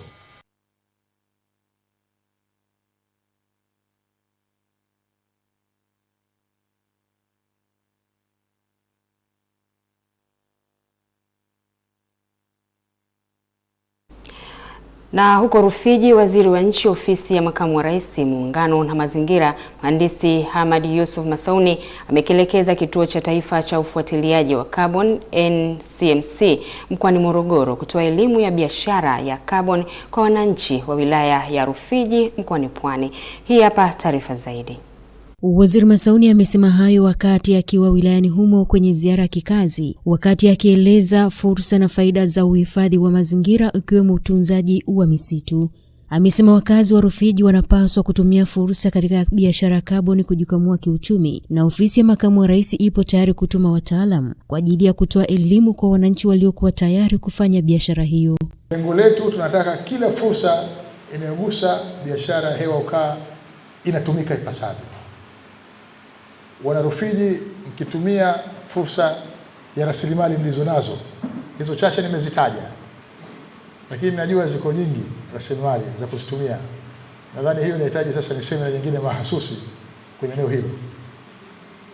Lakini kwa eneo hilo peke yake ndio nilitaja, kwenye misitu mliokuwa nayo, watu wanaweza kusema migomba haifyonzi hewa ukaa. Ni kweli, lakini kwenye migomba kuna mabaki yake. Ni fursa vile vile biashara huko. Waziri Masauni pia amesema mabadiliko ya tabia nchi ni chanzo cha biashara hiyo na kwamba kupitia mkataba wa Paris walikubaliana nchi zenye rasilimali katika kupunguza hewa ya ukaa zilipwe. Kwa upande wake, mkuu wa mkoa wa Pwani Abubakari Kunenge amesema mkoa huo kwa sasa unaongoza katika mambo mbalimbali ikiwemo ukusanyaji wa mapato, ujenzi wa viwanda na ufaulu katika sekta ya elimu. Mapato kila mwaka, Mheshimiwa Waziri, nilisema jana tunaongeza mapato yako juu, na mwaka huu tuliowekewa mapato ya bilioni 88 likiwa ni lengo mwaka ulioisha, lakini mpaka kufika tarehe 30 Juni tumekusanya bilioni 125, mkoa wa pili baada ya Dar es Salaam. Naye mkuu wa wilaya ya Rufiji Luteni Kanali Frederick Kikomba amesema serikali ya wilaya hiyo inaendelea kusimamia shughuli za maendeleo na makusanyo ya mapato huku wakijikita kulinda vyanzo vya mapato vilivyopo. Mheshimiwa Waziri, kwa sababu wizara yako inasimamia swala la mazingira, na sisi wilaya ya Rufiji hatuko nyuma katika kuhakikisha kwamba tunatunza mazingira yetu kwa lengo la kukabiliana na mabadiliko ya tabia nchi. Na kubwa ambayo tunalifanya la kwanza ni kutekeleza maelekezo ya ilani ya Chama cha Mapinduzi ambayo inaagiza kila halmashauri kuhakikisha kwamba kila mwaka inapanda miti isiyopungua 1.5 milioni. Mwelekeo wa serikali kuelekea katika utekelezaji wa dira ya maendeleo ya 2050 ni kuwa na ajira zaidi na kuongeza mapato ya nchi ambapo kila mmoja itamgusa katika eneo lake. Na huko Sudan Kusini, kila asubuhi huko Bangolo, kijiji cha mbali katika jimbo la Ikweta magharibi mwa Sudan Kusini, familia huamka kutokuwa na uhakika. Je, leo italeta amani au mapambano mengine ya kuishi? Miaka ya ukosefu wa usalama imefukuza watu kutoka majumbani mwao, kuvuruga kilimo, shule zilizofungwa na ufikiaji mdogo wa huduma za afya. Leo afisa wa polisi wa Umoja wa Mataifa Anpol wako hapa kusikiliza wasiwasi wa wanawake na kujadili suluhisho la pamoja. Hii hapa simulizi yake. Charity Fatma ni mkazi wa Bangolo. Anaelezea wasiwasi wao katika maisha ya kila siku. Hali ni ngumu sana. Kuna magonjwa mengi. Hata tunapoenda kwenye kituo cha afya hakuna dawa. Tunategemea mimea ya kitamaduni kutibu watoto wetu, lakini wengi wao hawaponi kabisa. Kwa wanawake hawa, amani upimwa katika maisha yaliyokolewa, sio ahadi zinazotolewa. Amani ni muhimu sana. Watoto wetu wanakufa kama maua yanayoanguka. Tunateseka hapa na watoto wetu. Tunahitaji amani ya kweli. Mgogoro umeacha familia zikikimbilia mahali tofauti. Watoto hawako shuleni na maisha yao ya kila siku yamechakatwa, kama anavyoeleza Nora Joseph, mkazi wa eneo hilo. Tunateseka. Wale watu wanaoishi katika kando ya kidimbwi, nyumba zao zilichomwa moto na hatuwezi kufika shambani. Chochote kinachosababisha matatizo kijijini kwetu kinafaa kutuachia. Watoto wetu wanahitaji elimu. Binti zetu wanakuwa bila kwenda shuleni. Hata majina ya wazazi wao hawawezi kuyaandika. Huduma za msingi bado ni chache na kufanya jamii kushughulikia migogoro mingi kwa wakati mmoja, ikiwa pamoja na migogoro ya kutafuta mahitaji ya msingi. Raul Yago naye ni mkazi wa Bangalo. Anasema mgogoro wa kulima na wafugaji nao ni kikwazo cha amani yao. Wale wanaofuga ng'ombe wanaochunga wanyama wao shambani kwetu, tunapohoji kwa nini, wanasema ng'ombe zao pia zinahitaji mahali pa kula. Hatuna mtandao wa mawasiliano. Wakati wanawake wajawazito wanapokuja kuzaa, ni muhimu kuwapeleka hospitalini kwa sababu hakuna ambulance. Wakati mwingine wanafariki. Hata watoto wanakufa. Tuna visima viwili tu vinavyofanya kazi, na kingine kipo maili 3 mbali huko. Polisi wa Umoja wa Mataifa wanasema wanawake ni miongoni mwa watetezi hodari wa jamii ya amani. Kusikiliza na kujibu wasiwasi wao ni ufunguo wa kuimarisha juhudi za ulinzi. Simpasa Beni ni mshauri wa polisi wa Umoja wa Mataifa, naye anatia neno. Mara tu mwanamke anapohusika katika mazungumzo na katika kuhakikisha kuna amani, wanaume husikiliza na kuamini. Pia walizungumza juu ya ukosefu wa usalama wanaokabiliana nao na wanapoingia misituni. Walisema hawawezi kulima au kufanya shughuli nje ya nyumba zao kwa sababu ya changamoto hizi. UNMISS ilikuja kusikia na kuripoti wasiwasi huu ili pamoja na serikali ya Sudan Kusini bora zaidi ifanyike kulinda wanawake, watoto na raia kwa ujumla. Kwa wanawake wa Bangolo, ziara hii ilikuwa nafasi ya kushiriki ujumbe wao rahisi. Wanahitaji usalama, amani na fursa ya kujenga upya maisha yao. Bruno Bomola, Tumaini Habari. Mtazamaji, simulizi hiyo inatupeleka mapumziko mafupi. Tukirejea tutaendelea na taarifa ya habari. Endelea kuwa nasi.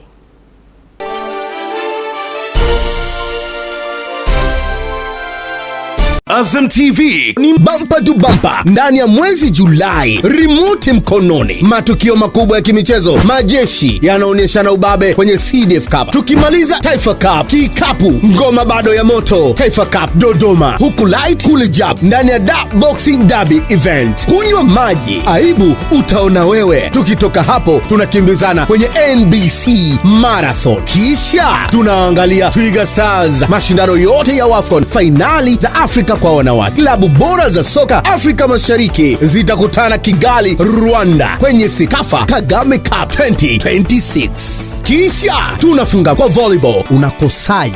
Kamata remote mkononi. Azam TV kimewaka, soko ni moko, cha juu zaidi. Kila hospitali inahitaji wataalamu bora wa afya. Swali ni je, wewe utakuwa mmoja wao? Ikiwa una ndoto ya kuwa mtaalamu wa afya, basi huu ni wakati wako wa kuchukua hatua. Karibu Lugarawa Health Training Institute, maarufu kama Luheti, taasisi inayomilikiwa na Kanisa Katoliki Jimbo la Njombe. Inapatikana Ludewa mkoani Njombe. Kwa mwaka wa masomo 2026 na 27, Luheti inakukaribisha kujiunga na kozi mbalimbali za afya zikiwemo uuguzi na ukunga, nursing and midwifery, utabibu, clinical medicine, maabara tiba, medical laboratory science, fundi sanifu dawa, pharmaceutical sciences, mionzi tiba, diagnostic radiography, pamoja na maabara ya sayansi na teknolojia. Luheti inatoa mafunzo bora ya afya yanayochanganya nadharia na vitendo chini ya wakufunzi wenye uzoefu katika mazingira bora ya kujifunzia. Ada za mafunzo ni nafuu na zinaweza kulipwa kwa awamu 4. Kozi za maabara tiba na mionzi tiba zina fursa ya mkopo hadi 100% kutoka serikalini. Hosteli zinapatikana kwa wanafunzi wote. Usikubali ndoto yako ibaki kuwa ndoto. Jiunge na Lugarawa Health Training Institute leo na uanze safari yako ya mafanikio katika sekta ya afya. Ada za mafunzo kwa kozi za utabibu na radiolojia ni shilingi 1,300,000. Kozi za maabara tiba, fundi sanifu dawa, uuguzi na ukunga, ada ni shilingi 1,000,000. Na kwa kozi ya maabara ya sayansi na teknolojia, ada ni shilingi 700,000. Kwa maelezo zaidi, wasiliana nasi kupitia namba zilizopo hapo chini au tembelea website yetu www.luheti.ac.tz. Ni msimu wa sherehe na unajiuliza, wapi utapata ukumbi kwa sifa na kile unachostahili kwa gharama nafuu? Basi usihangaike. Maranta Hall iliyopo Msimbazi Center jijini Dar es Salaam ndio jibu lako. Ni ukumbi wa kisasa wenye usalama mkubwa, mandhari ya kuvutia na nafasi kubwa ya maegesho ya magari ya wageni wote. Ukiwa na shughuli, yaani send off, harusi, kipaimara, komunio na mikutano, hakika Maranta Hall ni zaidi na zaidi. Pia Msimbazi Center inakukaribisha katika huduma ya hostel zenye mazingira tulivu unayoyahitaji kufanikisha shughuli zako. Kwa maelezo zaidi, piga simu nambari 0658 132354 na 0757 964554 au www.msimbazicenter.or.tz. Maranta Hall, kwa nafsi yako.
Mtazamaji, tumerejea na hii ni Tumaini Habari. Rai imetolewa kwa waamini kuepuka kujiongoza wenyewe katika mambo ya imani, badala yake kushiriki kikamilifu katika ujenzi wa maendeleo ya kanisa ili kujipatia baraka za Mungu. Peter Malesa na taarifa zaidi. Rai hiyo imetolewa na Mhashamu Askofu Flavian Kasara wa Jimbo Katoliki la Geita wakati wa ziara yake katika parokia Mtakatifu Yuda Tadei Magogo hii. Kaziangalieni nyumba mnazoishi, afu mjiulize kama Yesu hastahili mazuri hayo. Hapa mnajenga kila siku. Leo hata msingi wa kanisa hatujaanza. Kwa sababu gani? Pengine tumefikia mahali tunaridhika, tumeweka na vipaza sauti na nini, lakini bado tulisema hapa ni pamuda. Tunapoleta matakatifu haya tuyatendee. Naona hata huyu ambaye ametuwekea hapa hii groto aliona kitoke kitu kizuri. Hiyo groto ni nzuri au sio? Sasa kanisa leo ni nzuri au sio? Hili. Akizungumza kwa msisitizo, Askofu Kasara amesema kujenga nyumba nzuri ya ibada ni ishara ya kuheshimu matakatifu ya Mungu na kumtukuza Mungu, huku akiwahimiza waamini kuunganisha nguvu na rasilimali katika kujenga kanisa. Kwa upande wake, paroko wa parokia hiyo ya Mtakatifu Yuda Tadei Magogo hii, Padri Yohana Mabura, amemshukuru Askofu Kasara kwa ziara yake ya kichungaji na kuwapa hamasa waamini. Aidha, ameahidi kuwa kwa kushirikiana na uongozi wa parokia wataanza mara moja hatua za awali za ujenzi wa kanisa la parokia. Tunamshukuru Mhashamu Askofu kwa homilia na imani aliyotufundisha. Tutaenda kuyafanyia kazi kwa msaada wa Mungu na maombezi ya mama yetu Bikira Maria. Tumshukuru tena kwa makofi na vigelegele.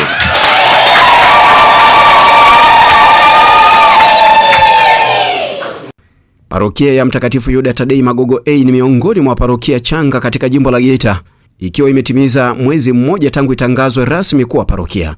Nikiripoti habari hii kutoka parokia ya Mtakatifu Yuda Tadei Magogo A, Jimbo Katoliki la Geita, mimi ni Peter Malesa, Tumaini Habari.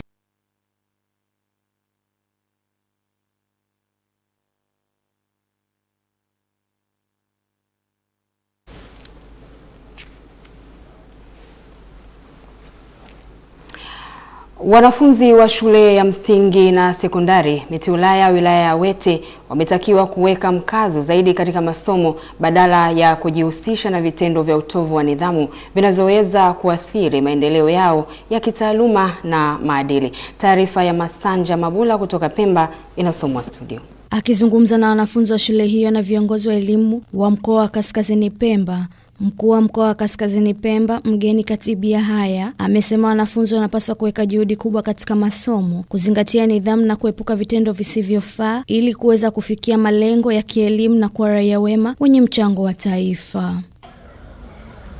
Katika mapenzi kwenye umri mdogo ili musije mukapata ujauzito. Lakini chengine, nimeongea na DMO hapa. Nataka nije niwapime damu watoto wote wa Miti Ulaya, hususan hawa kuanzia darasa la 7 mpaka form 4. Na yoyote tutakayemgundua anavuta bangi atahama skuli. Naye mkuu wa wilaya ya Wete Abdalla Rashid Ali amewataka wanafunzi kuacha matumizi mabaya ya mitandao ya kijamii, akieleza kuwa matumizi yasiyo sahihi yanaweza kuathiri maadili, nidhamu na maendeleo yao ya kitaaluma. Penda sana mitandao, inakuharibuni akili zenu ya mitandao vibaya.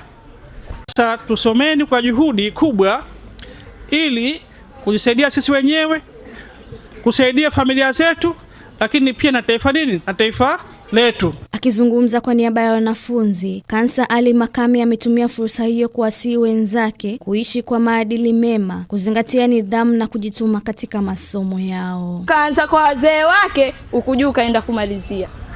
Kwani si wanafunzi mambo ya siasa yanatuhusu? Yatuhusu? Kwa hiyo wanafunzi, nawaombeni chungeni milimi yenu, kwa sababu huu ulomponza yeye ni ulimi tu. Omba radhi kwa hili lililotokea.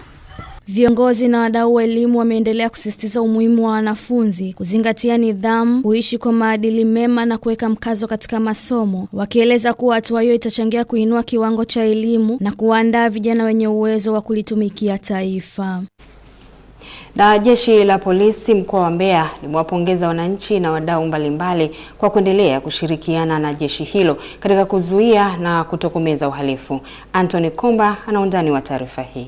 Pongezi hizo zimetolewa na kaimu kamanda wa jeshi la polisi mkoa wa Mbeya, kamishna msaidizi wa polisi Wilbert Siwa, wakati akipokea msaada wa kompyuta iliyotolewa na diwani wa kata Ilemi Baraka Zambi kwa ajili ya kusaidia kazi za polisi jamii wilaya ya Mbeya, ambapo ameeleza kuwa elimu inayotolewa na jeshi la polisi imesaidia wananchi kujua wajibu wao ambao umezaa matunda, ikiwemo kupungua kwa matukio ya uhalifu na kupata misaada mbalimbali ya vitendea kazi. Kwa msaada huu wa kitendea kazi ambacho ni kompyuta ambacho tumepewa na diwani wa kata ya Ilemi, sisi kama jeshi la polisi mkoa wa Mbeya tumekipokea kwa mikono miwili, kwa sababu kimekuja wakati muafaka ambapo jeshi la polisi limebadilika. Sasa hivi kazi zake tunafanya kidijitali, hivyo tunaamini kifaa hichi kitakwenda kutusaidia katika kazi zetu za polisi za kila siku, na haswa kazi za polisi jamii ambazo zinafanywa ndani ya mkoa wa Mbeya na jiji la Mbeya.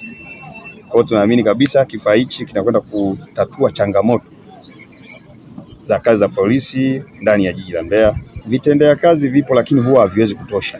Kwa upande wake, diwani wa kata Ilemi Baraka Zambi amesema msaada huo umetolewa kutokana na ushirikiano mzuri uliopo kati ya jeshi la polisi na wananchi katika maeneo mbalimbali ya mkoa wa Mbeya, akieleza kuwa alipata ombilo kutoka kwa polisi kata wa kata Ilemi kuwa anahitaji kitendea kazi, hivyo akawashirikisha madiwani wenzake na kufanikisha swala hilo, huku diwani wa kata Iwambi Gloria Mwamajemba akieleza kuwa polisi kata wameleta matokeo chanya katika kuimarisha ulinzi na usalama. Hii kitendea kazi tumekitoa baada ya polisi kata Inspector Bariki ambaye anafanya kazi ndani ya kata Ilemi, baada ya kutupa ombi lake la kuomba kwamba anahitaji kifaa hicho. Kwa mimi binafsi nikawashirikisha baadhi ya waheshimiwa madiwani, tukaonelea ni vyema siku ya leo tuje tukabidhi kompyuta hii. Kwanza tumewiwa kutoa kompyuta hii kwa sababu ni kitendea kazi ambacho kitarahisisha utendaji kazi wa polisi jamii. Kwa kweli nimeona matokeo chanya sana kwenye sekta ya ulinzi na usalama, kwa sababu kwanza wametuletea elimu ya kuunda vikundi mbalimbali ambavyo vinaboresha na kuimarisha usalama. Kupitia falsafa ya polisi jamii, jeshi la polisi mkoa wa Mbeya limesema linaendelea kushirikiana na wananchi kupitia utekelezaji wa miradi mbalimbali ya polisi jamii na kupata mafanikio chanya, ikiwemo kupungua kwa uhalifu. Kutoka Mbeya, mimi ni Anthony Komba.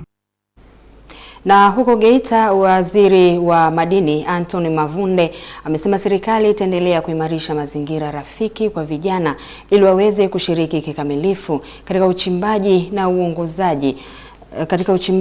na uongezaji thamani wa madini, hatua inayolenga kuwajengea uwezo wa kiuchumi na kuongeza mchango wao katika maendeleo ya sekta ya madini. Taarifa na Joel Maduka kutoka Geita inafafanua zaidi. Kauli hiyo imetolewa na waziri wa madini Anthony Mavunde wakati alipotembelea mradi wa vijana wa ujenzi wa kiwanda cha uchenjuaji wa madini cha Tempedi kilichopo Makurugusu wilayani Chato mkoani Geita. Mavunde amesema serikali imejipanga kuhakikisha vijana wanapata fursa na mazingira bora ya kuwekeza katika sekta ya madini ili kujenga kizazi chenye nguvu ya kiuchumi na kuongeza mchango wa sekta hii katika maendeleo ya taifa. Tunataka tuwatoe vijana, wakina mama, wakina baba wa mkoa wa Geita watoke kupitia rasilimali zao wanufaike zaidi, na ndio kazi ambayo tutashirikiana kwa pamoja. Yaani hata nyie huko mnaoshangilia, siku moja nyie msiwashangilie wao, mshangiliane. Linawezekana hili. Mnaweza mkaniona kama nahubiri siasa, lakini kwa ambao mtaona kuna umuhimu maneno ambayo nayasema hapa, mkiashika vizuri, mambo haya yanawezekana. Kwa upande wake, mkurugenzi wa TUMAINI Ramadhani Tampela amesema kiwanda hicho kinajengwa kwa lengo la kutoa huduma za kisasa za uchenjuaji na kuongeza thamani ya madini ya dhahabu, hatua itakayosaidia wachimbaji wadogo kupata huduma bora na kuongeza thamani ya madini yao. Kampuni yetu inalenga kutoa huduma za kisasa za uongezaji thamani ya madini kwa njia ya vat leaching, CIP na elution. Huduma za maabara za uchunguzi wa madini pamoja na usambazaji wa kemikali zinazotumika katika uchimbaji na uchenjuaji wa dhahabu pia unapatikana. Aidha, tunafurahi kukuarifu kuwa shughuli za vat leaching tayari zimeanza na kwa sasa tuna planti 3. Naye mkuu wa mkoa wa Geita Martin Shigera amesema mradi huo utaleta manufaa makubwa kwa wachimbaji wadogo kwa kuwa utawapatia teknolojia za kisasa za uchenjuaji, kuongeza tija na kuinua uzalishaji wa madini. Kwa upande wake, mbunge wa jimbo la Chato Kusini Pasco Rutandura amepongeza uwekezaji huo akisema utachochea maendeleo ya eneo hilo pamoja na kufungua fursa nyingi za ajira kwa vijana.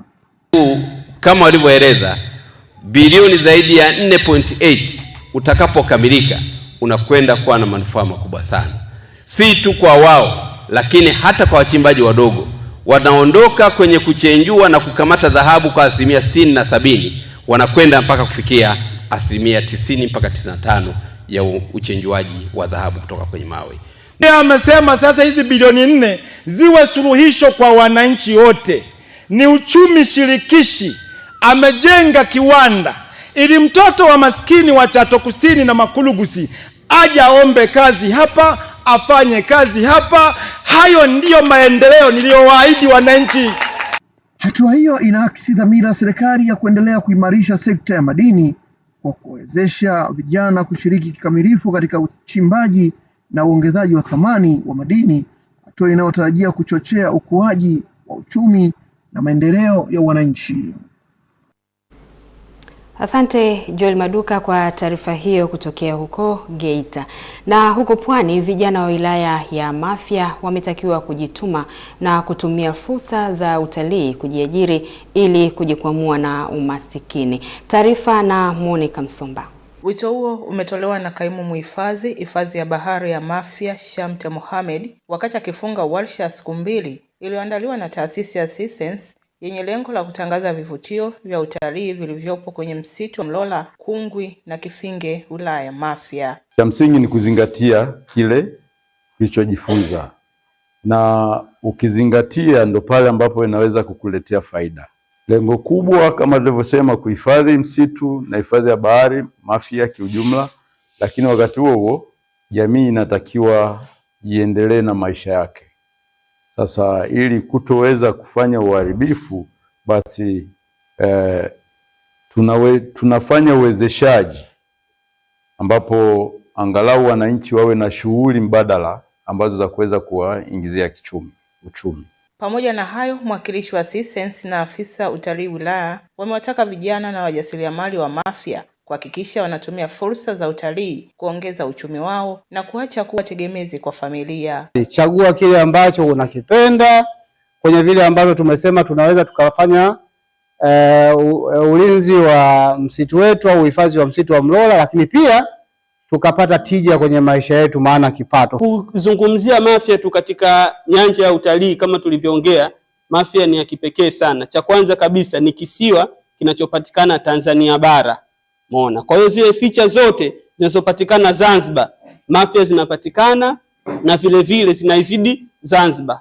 Kwa mantiki gani? Zanzibar wanapandikiza wanyamapori, lakini huku tuna mnyamapori asilia ambaye boko. Baadhi ya waliopatiwa mafunzo hayo wameahidi kuyafanyia kazi ili wapate tija na kubadilisha maisha yao, huku wakiiomba jamii kuutunza na kuhifadhi msitu wa Mlola kwa maslahi yao na kizazi kijacho. Niambia jamii kwamba binadamu na misitu tunashirikiana, lakini pia umuhimu wa kuitunza misitu, ina maana tunaweza tukaishi kwa amani. Ukianzia kama Ngome, kama Mlola kuna mabwawa ya hamahama, mapango mengi tu, na ukija Kifinge vile vile eneo la Kifinge huku kuna madaraja hayo ambayo chini yanapita maji. Upande wa kwa mfano kama hizi fursa za kilimo cha mboga mboga, sababu mimi mwenyewe ni mkulima wa mboga mboga, kwa hiyo nitatumia fursa hii kwa ajili ya kuelimisha kwa wale ambao tuliokuwa tunalima kimazoea tuendeleze zaidi. Pamoja na mambo mengine, waliopatiwa mafunzo wameombwa kwenda kupeleka elimu hiyo kwa wenzao ambao hawajapata fursa ya mafunzo, hivyo wawe mabalozi ili kusaidia vijiji na wilaya nzima. Monica Msomba, Tumaini Habari, Pwani. Wananchi wa kata ya Iyunga Mapinduzi, halmashauri ya wilaya ya Mbeya, huenda wakaondokana na adha ya kufuata maji umbali mrefu baada ya kata hiyo kupokea mtambo wa kuchimba kisima cha maji kwa ajili ya kuanza utekelezaji wa mradi wa maji katika eneo hilo. Anthony Komba ana undani wa taarifa hii. Wakizungumza wakati wa hafla ya makabidhiano ya mtambo huo kati ya wananchi wa kata ya Iyunga Mapinduzi na mbunge wa jimbo la Mbeya Vijijini Patali Shida Patali, baadhi ya wananchi hao wameeleza kuwa upatikanaji wa maji umekuwa changamoto kubwa kwa miaka mingi, hivyo kukabidhiwa kwa mtambo huo kutawapunguzia adha ya kutembea umbali mrefu kutafuta maji. Tumepata shida sana kupanda milima, kutembea usiku, kuchota maji. Naacha kazi naenda kuomba kutafuta maji. Mara nyingine hata visimani tunakosana. Wewe umemaliza maji, wewe umemaliza maji, na wenzetu tulikuwa tunakosana kwa ajili ya maji. Yaani tulikuwa tunashinda hata kuwahi kazini kwa ajili ya maji. Lazima uchote maji uweke ndani, na tulikuwa tunatumia muda mrefu kuchota maji. Kazi nyingine unaenda mchana kabisa. Yaani huu mtambo utaturahisishia kwa sababu maji tutakuwa tunapata kwa ukaribu zaidi. Unakaa masaa 8-7 na unarudi bila maji. Ukikosa umekosa, unarudi bila maji. Kwa hiyo tuna furaha kubwa sana kuona gari la mtambo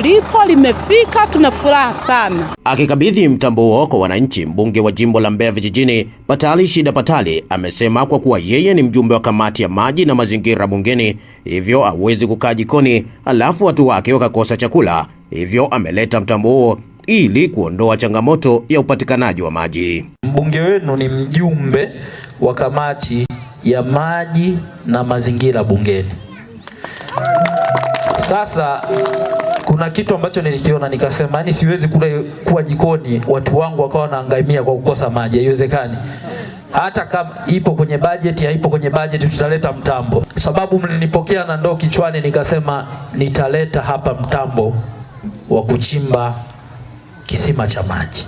Akizungumza kwa niaba ya mkurugenzi wa bodi ya maji ya bonde la Ziwa Rukwa Emmanuel Kisendi, mtafiti wa maji chini ya ardhi Anderson Mjema amesema hatua inayofuata baada ya kukabidhiwa kwa mtambo huo ni kufanya utafiti wa kina wa maji chini ya ardhi ili kubaini lenye maji ya kutosha kwa ajili ya uchimbaji wa kisima. Tushapata point kwa ajili ya kuchimba kisima, then tutaendelea na uchimbaji wa visima wa kisima hichi ambacho kwa ujumla bado hatujajua wingi wa maji, lakini tuna imani tutapata maji ya kutosha ambayo yatakidhi haja ya hichi kijiji. Kwa hiyo tutatumia kama wiki moja hivi kufanya hii kazi. Kutoka Mbeya, mimi ni Anthony Komba.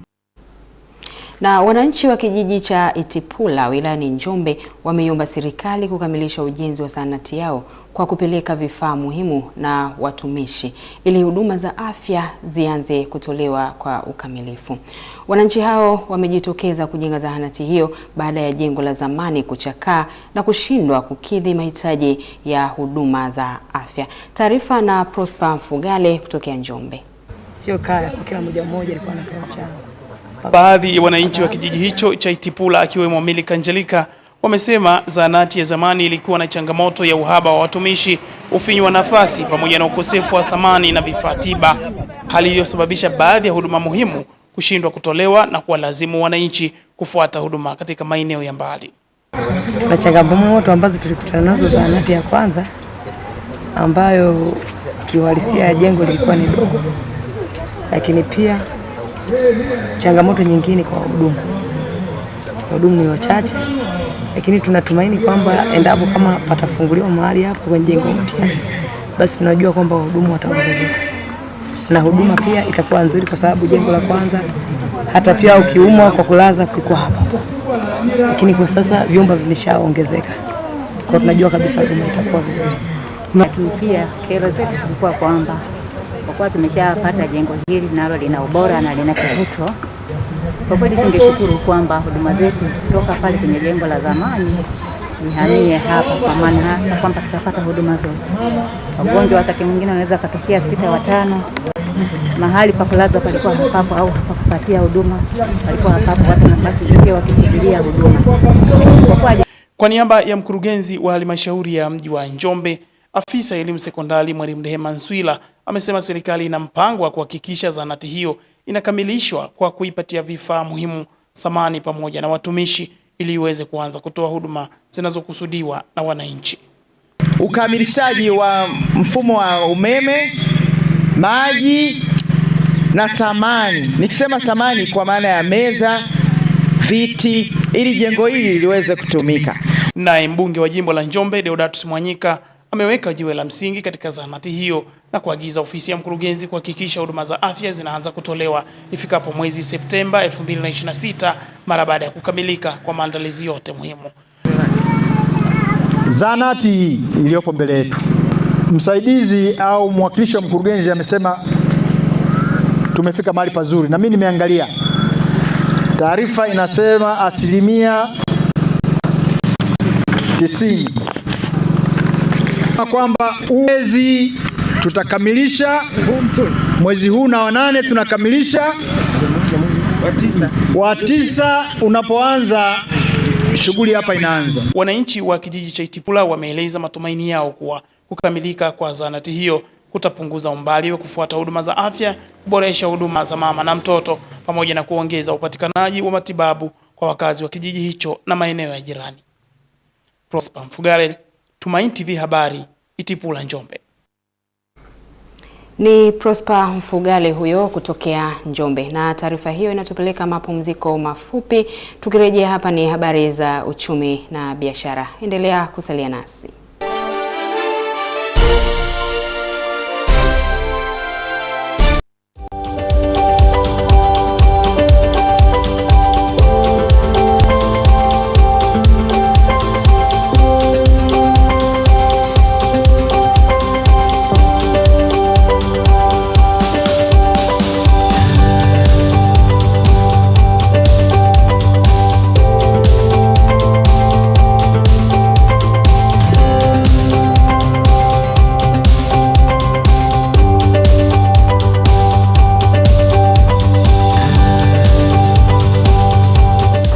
Jua haya yote na mengine mengi, ungana nasi katika kipindi cha Kilimo Sokoni.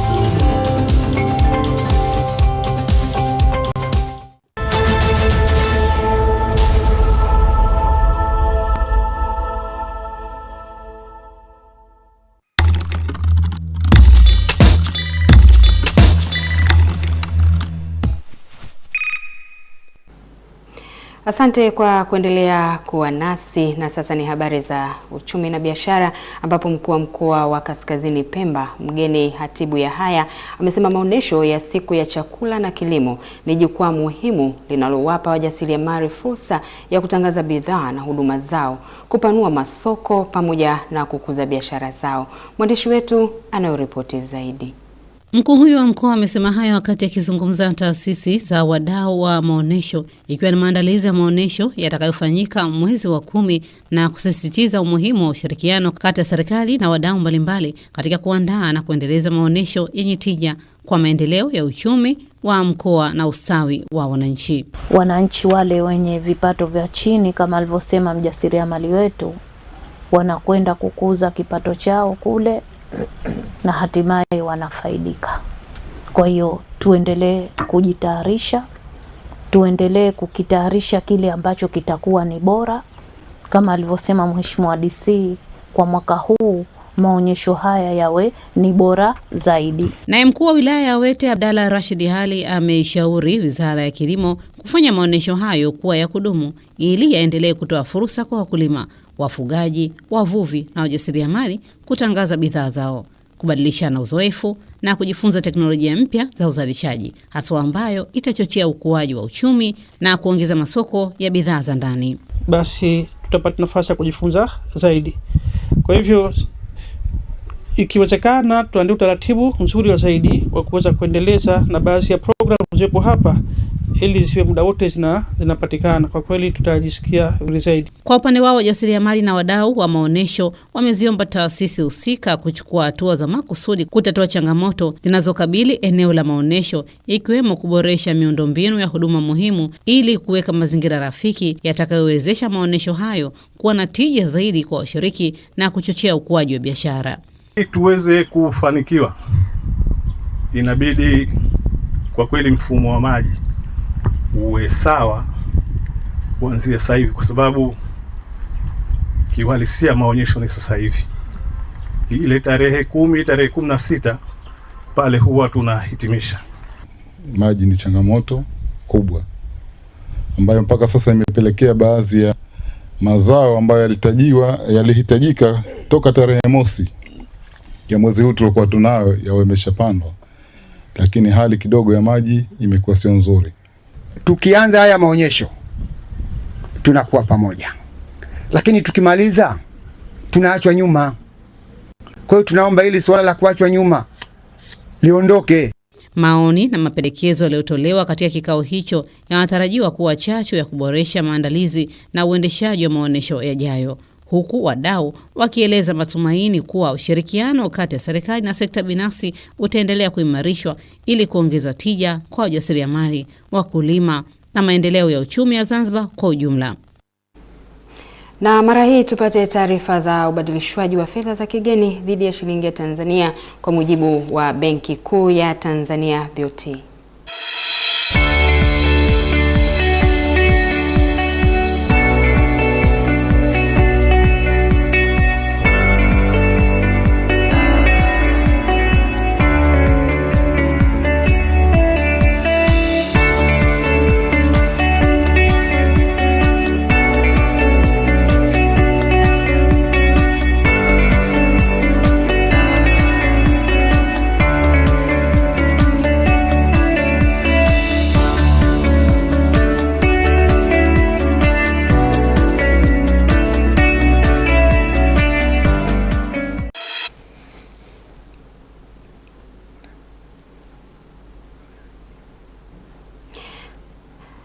Mtazamaji, taarifa hiyo kutoka BOT inatupeleka mapumziko mafupi. Tukirejea ni habari za michezo na burudani. Endelea kuwa nasi.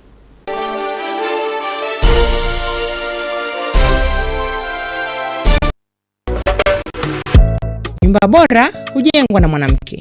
Pia mwanamke huyu ni pambo la nyumba, na panapo kitu kwenye familia, mwanamke huwa wa kwanza kukulaumiwa. Hapa kujadili kwa kina. Karibu kwa Nyota ya Mwanamke. Nyota ya Mwanamke, Jumapili saa 8:30 mchana na marudi Jumanne saa 3 kamili usiku, hapa Tumaini Television.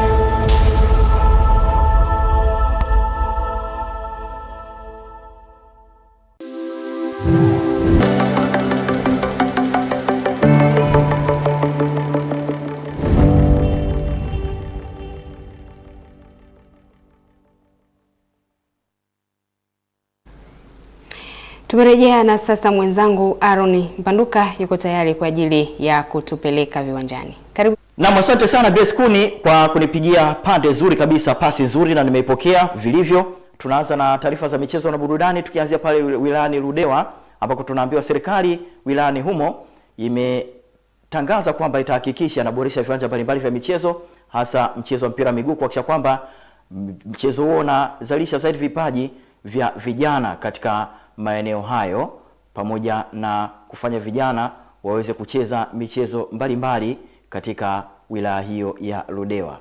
Lakini zaidi ya yote, mwenzetu Prosper Fugare anayo taarifa zaidi kutoka huko wilayani Ludewa.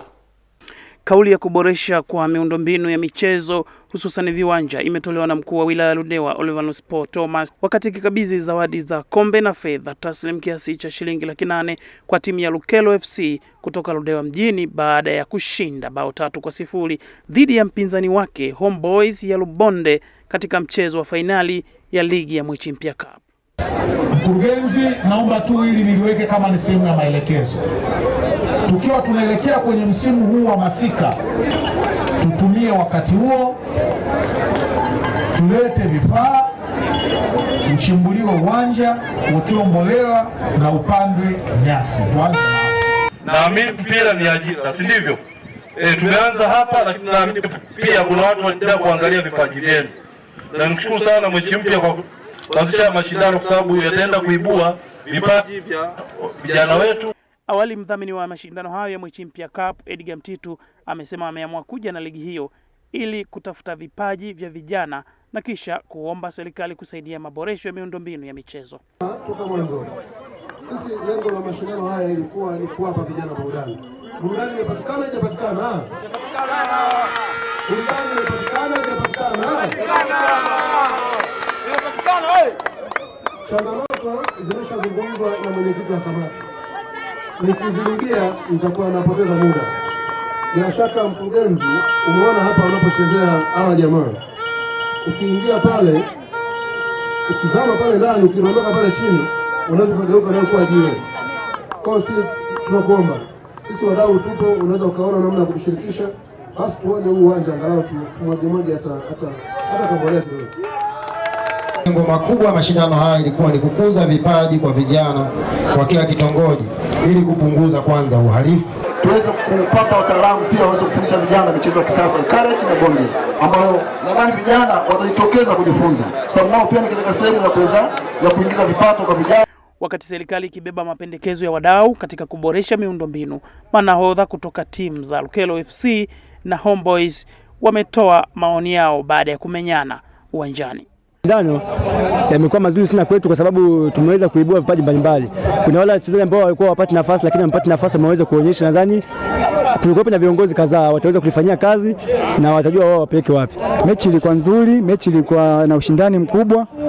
Mashindano yalikuwa na faida sana kwetu kwa sababu yalituleta vijana katika sehemu moja. Prosper Mfugale, Tumaini TV michezo.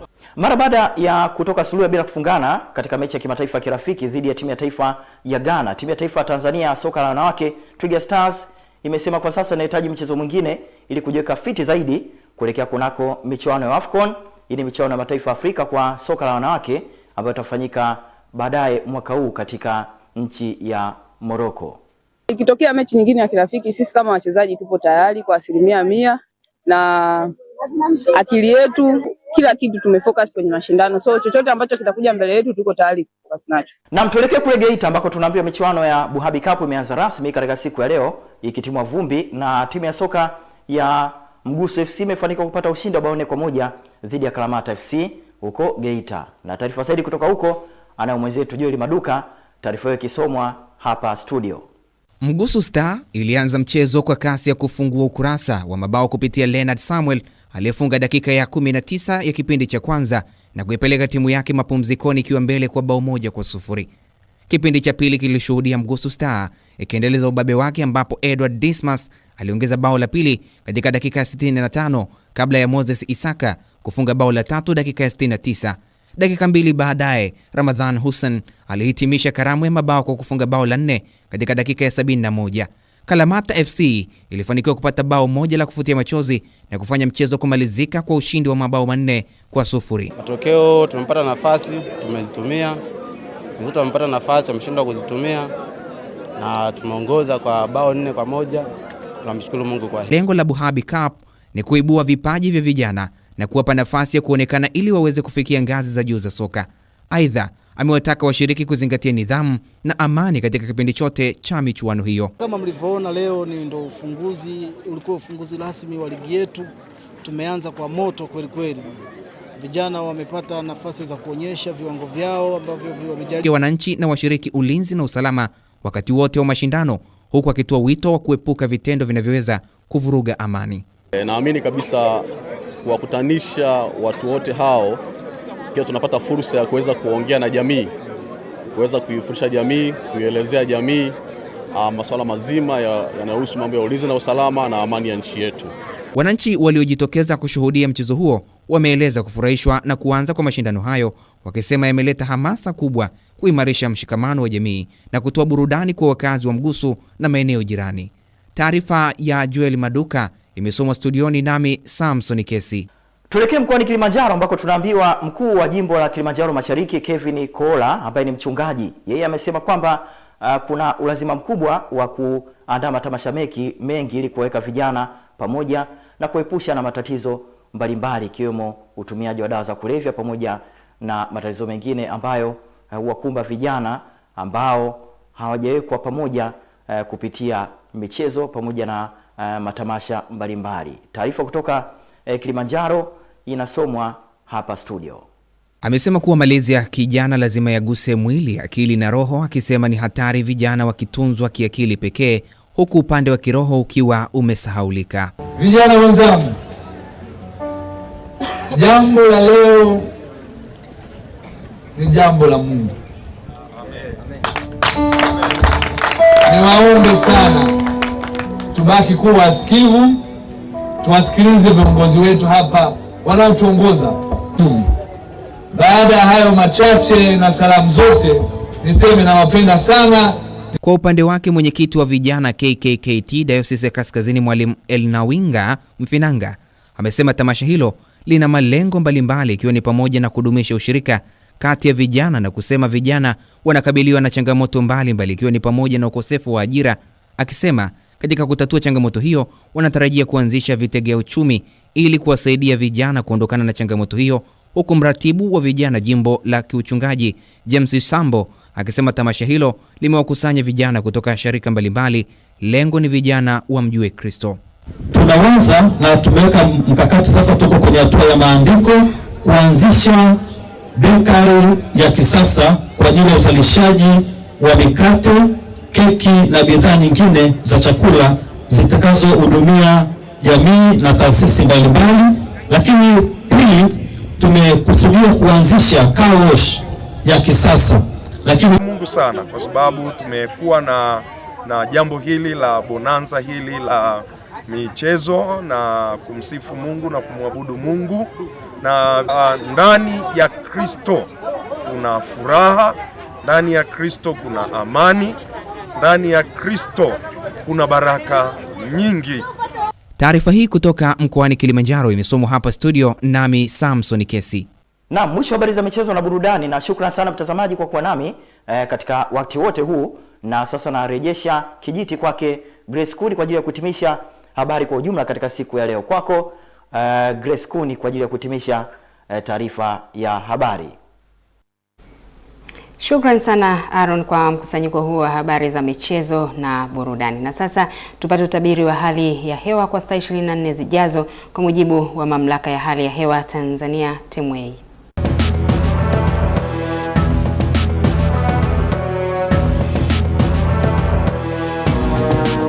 Uhali gani mpenzi mtazamaji, na karibu tena katika utabiri wa hali ya hewa wa saa 24 zijazo kuanzia saa 3 usiku. Tafadhali ungana nami Ramadhani Omari kutoka mamlaka ya hewa Tanzania.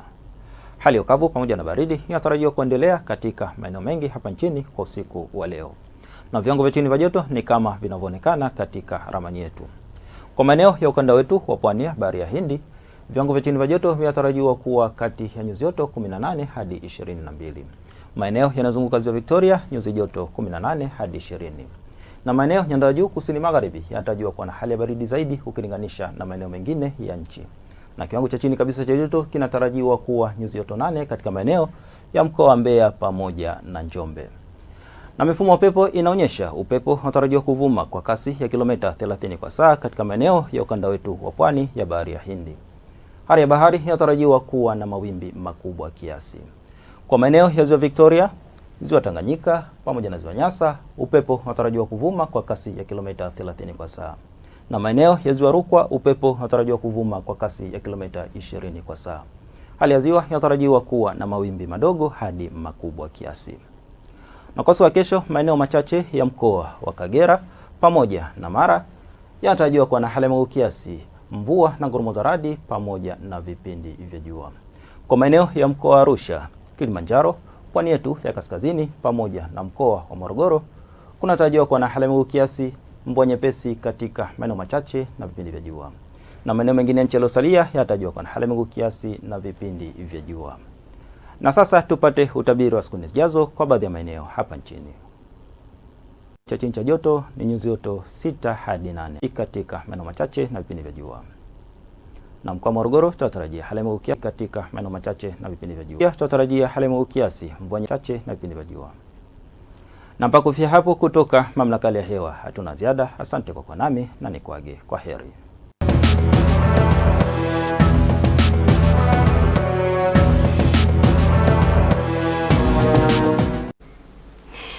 Mtazamaji, utabiri wa hali ya hewa ndio ambao unahitimisha taarifa hii ya habari. Kwa habari nyingine pia unaweza kujiunga nasi ifikapo saa 4:30 usiku. Kwa niaba ya wote waliofanikisha taarifa hii ya habari, mimi naitwa Grace Kuni. Asante na usiku mwema.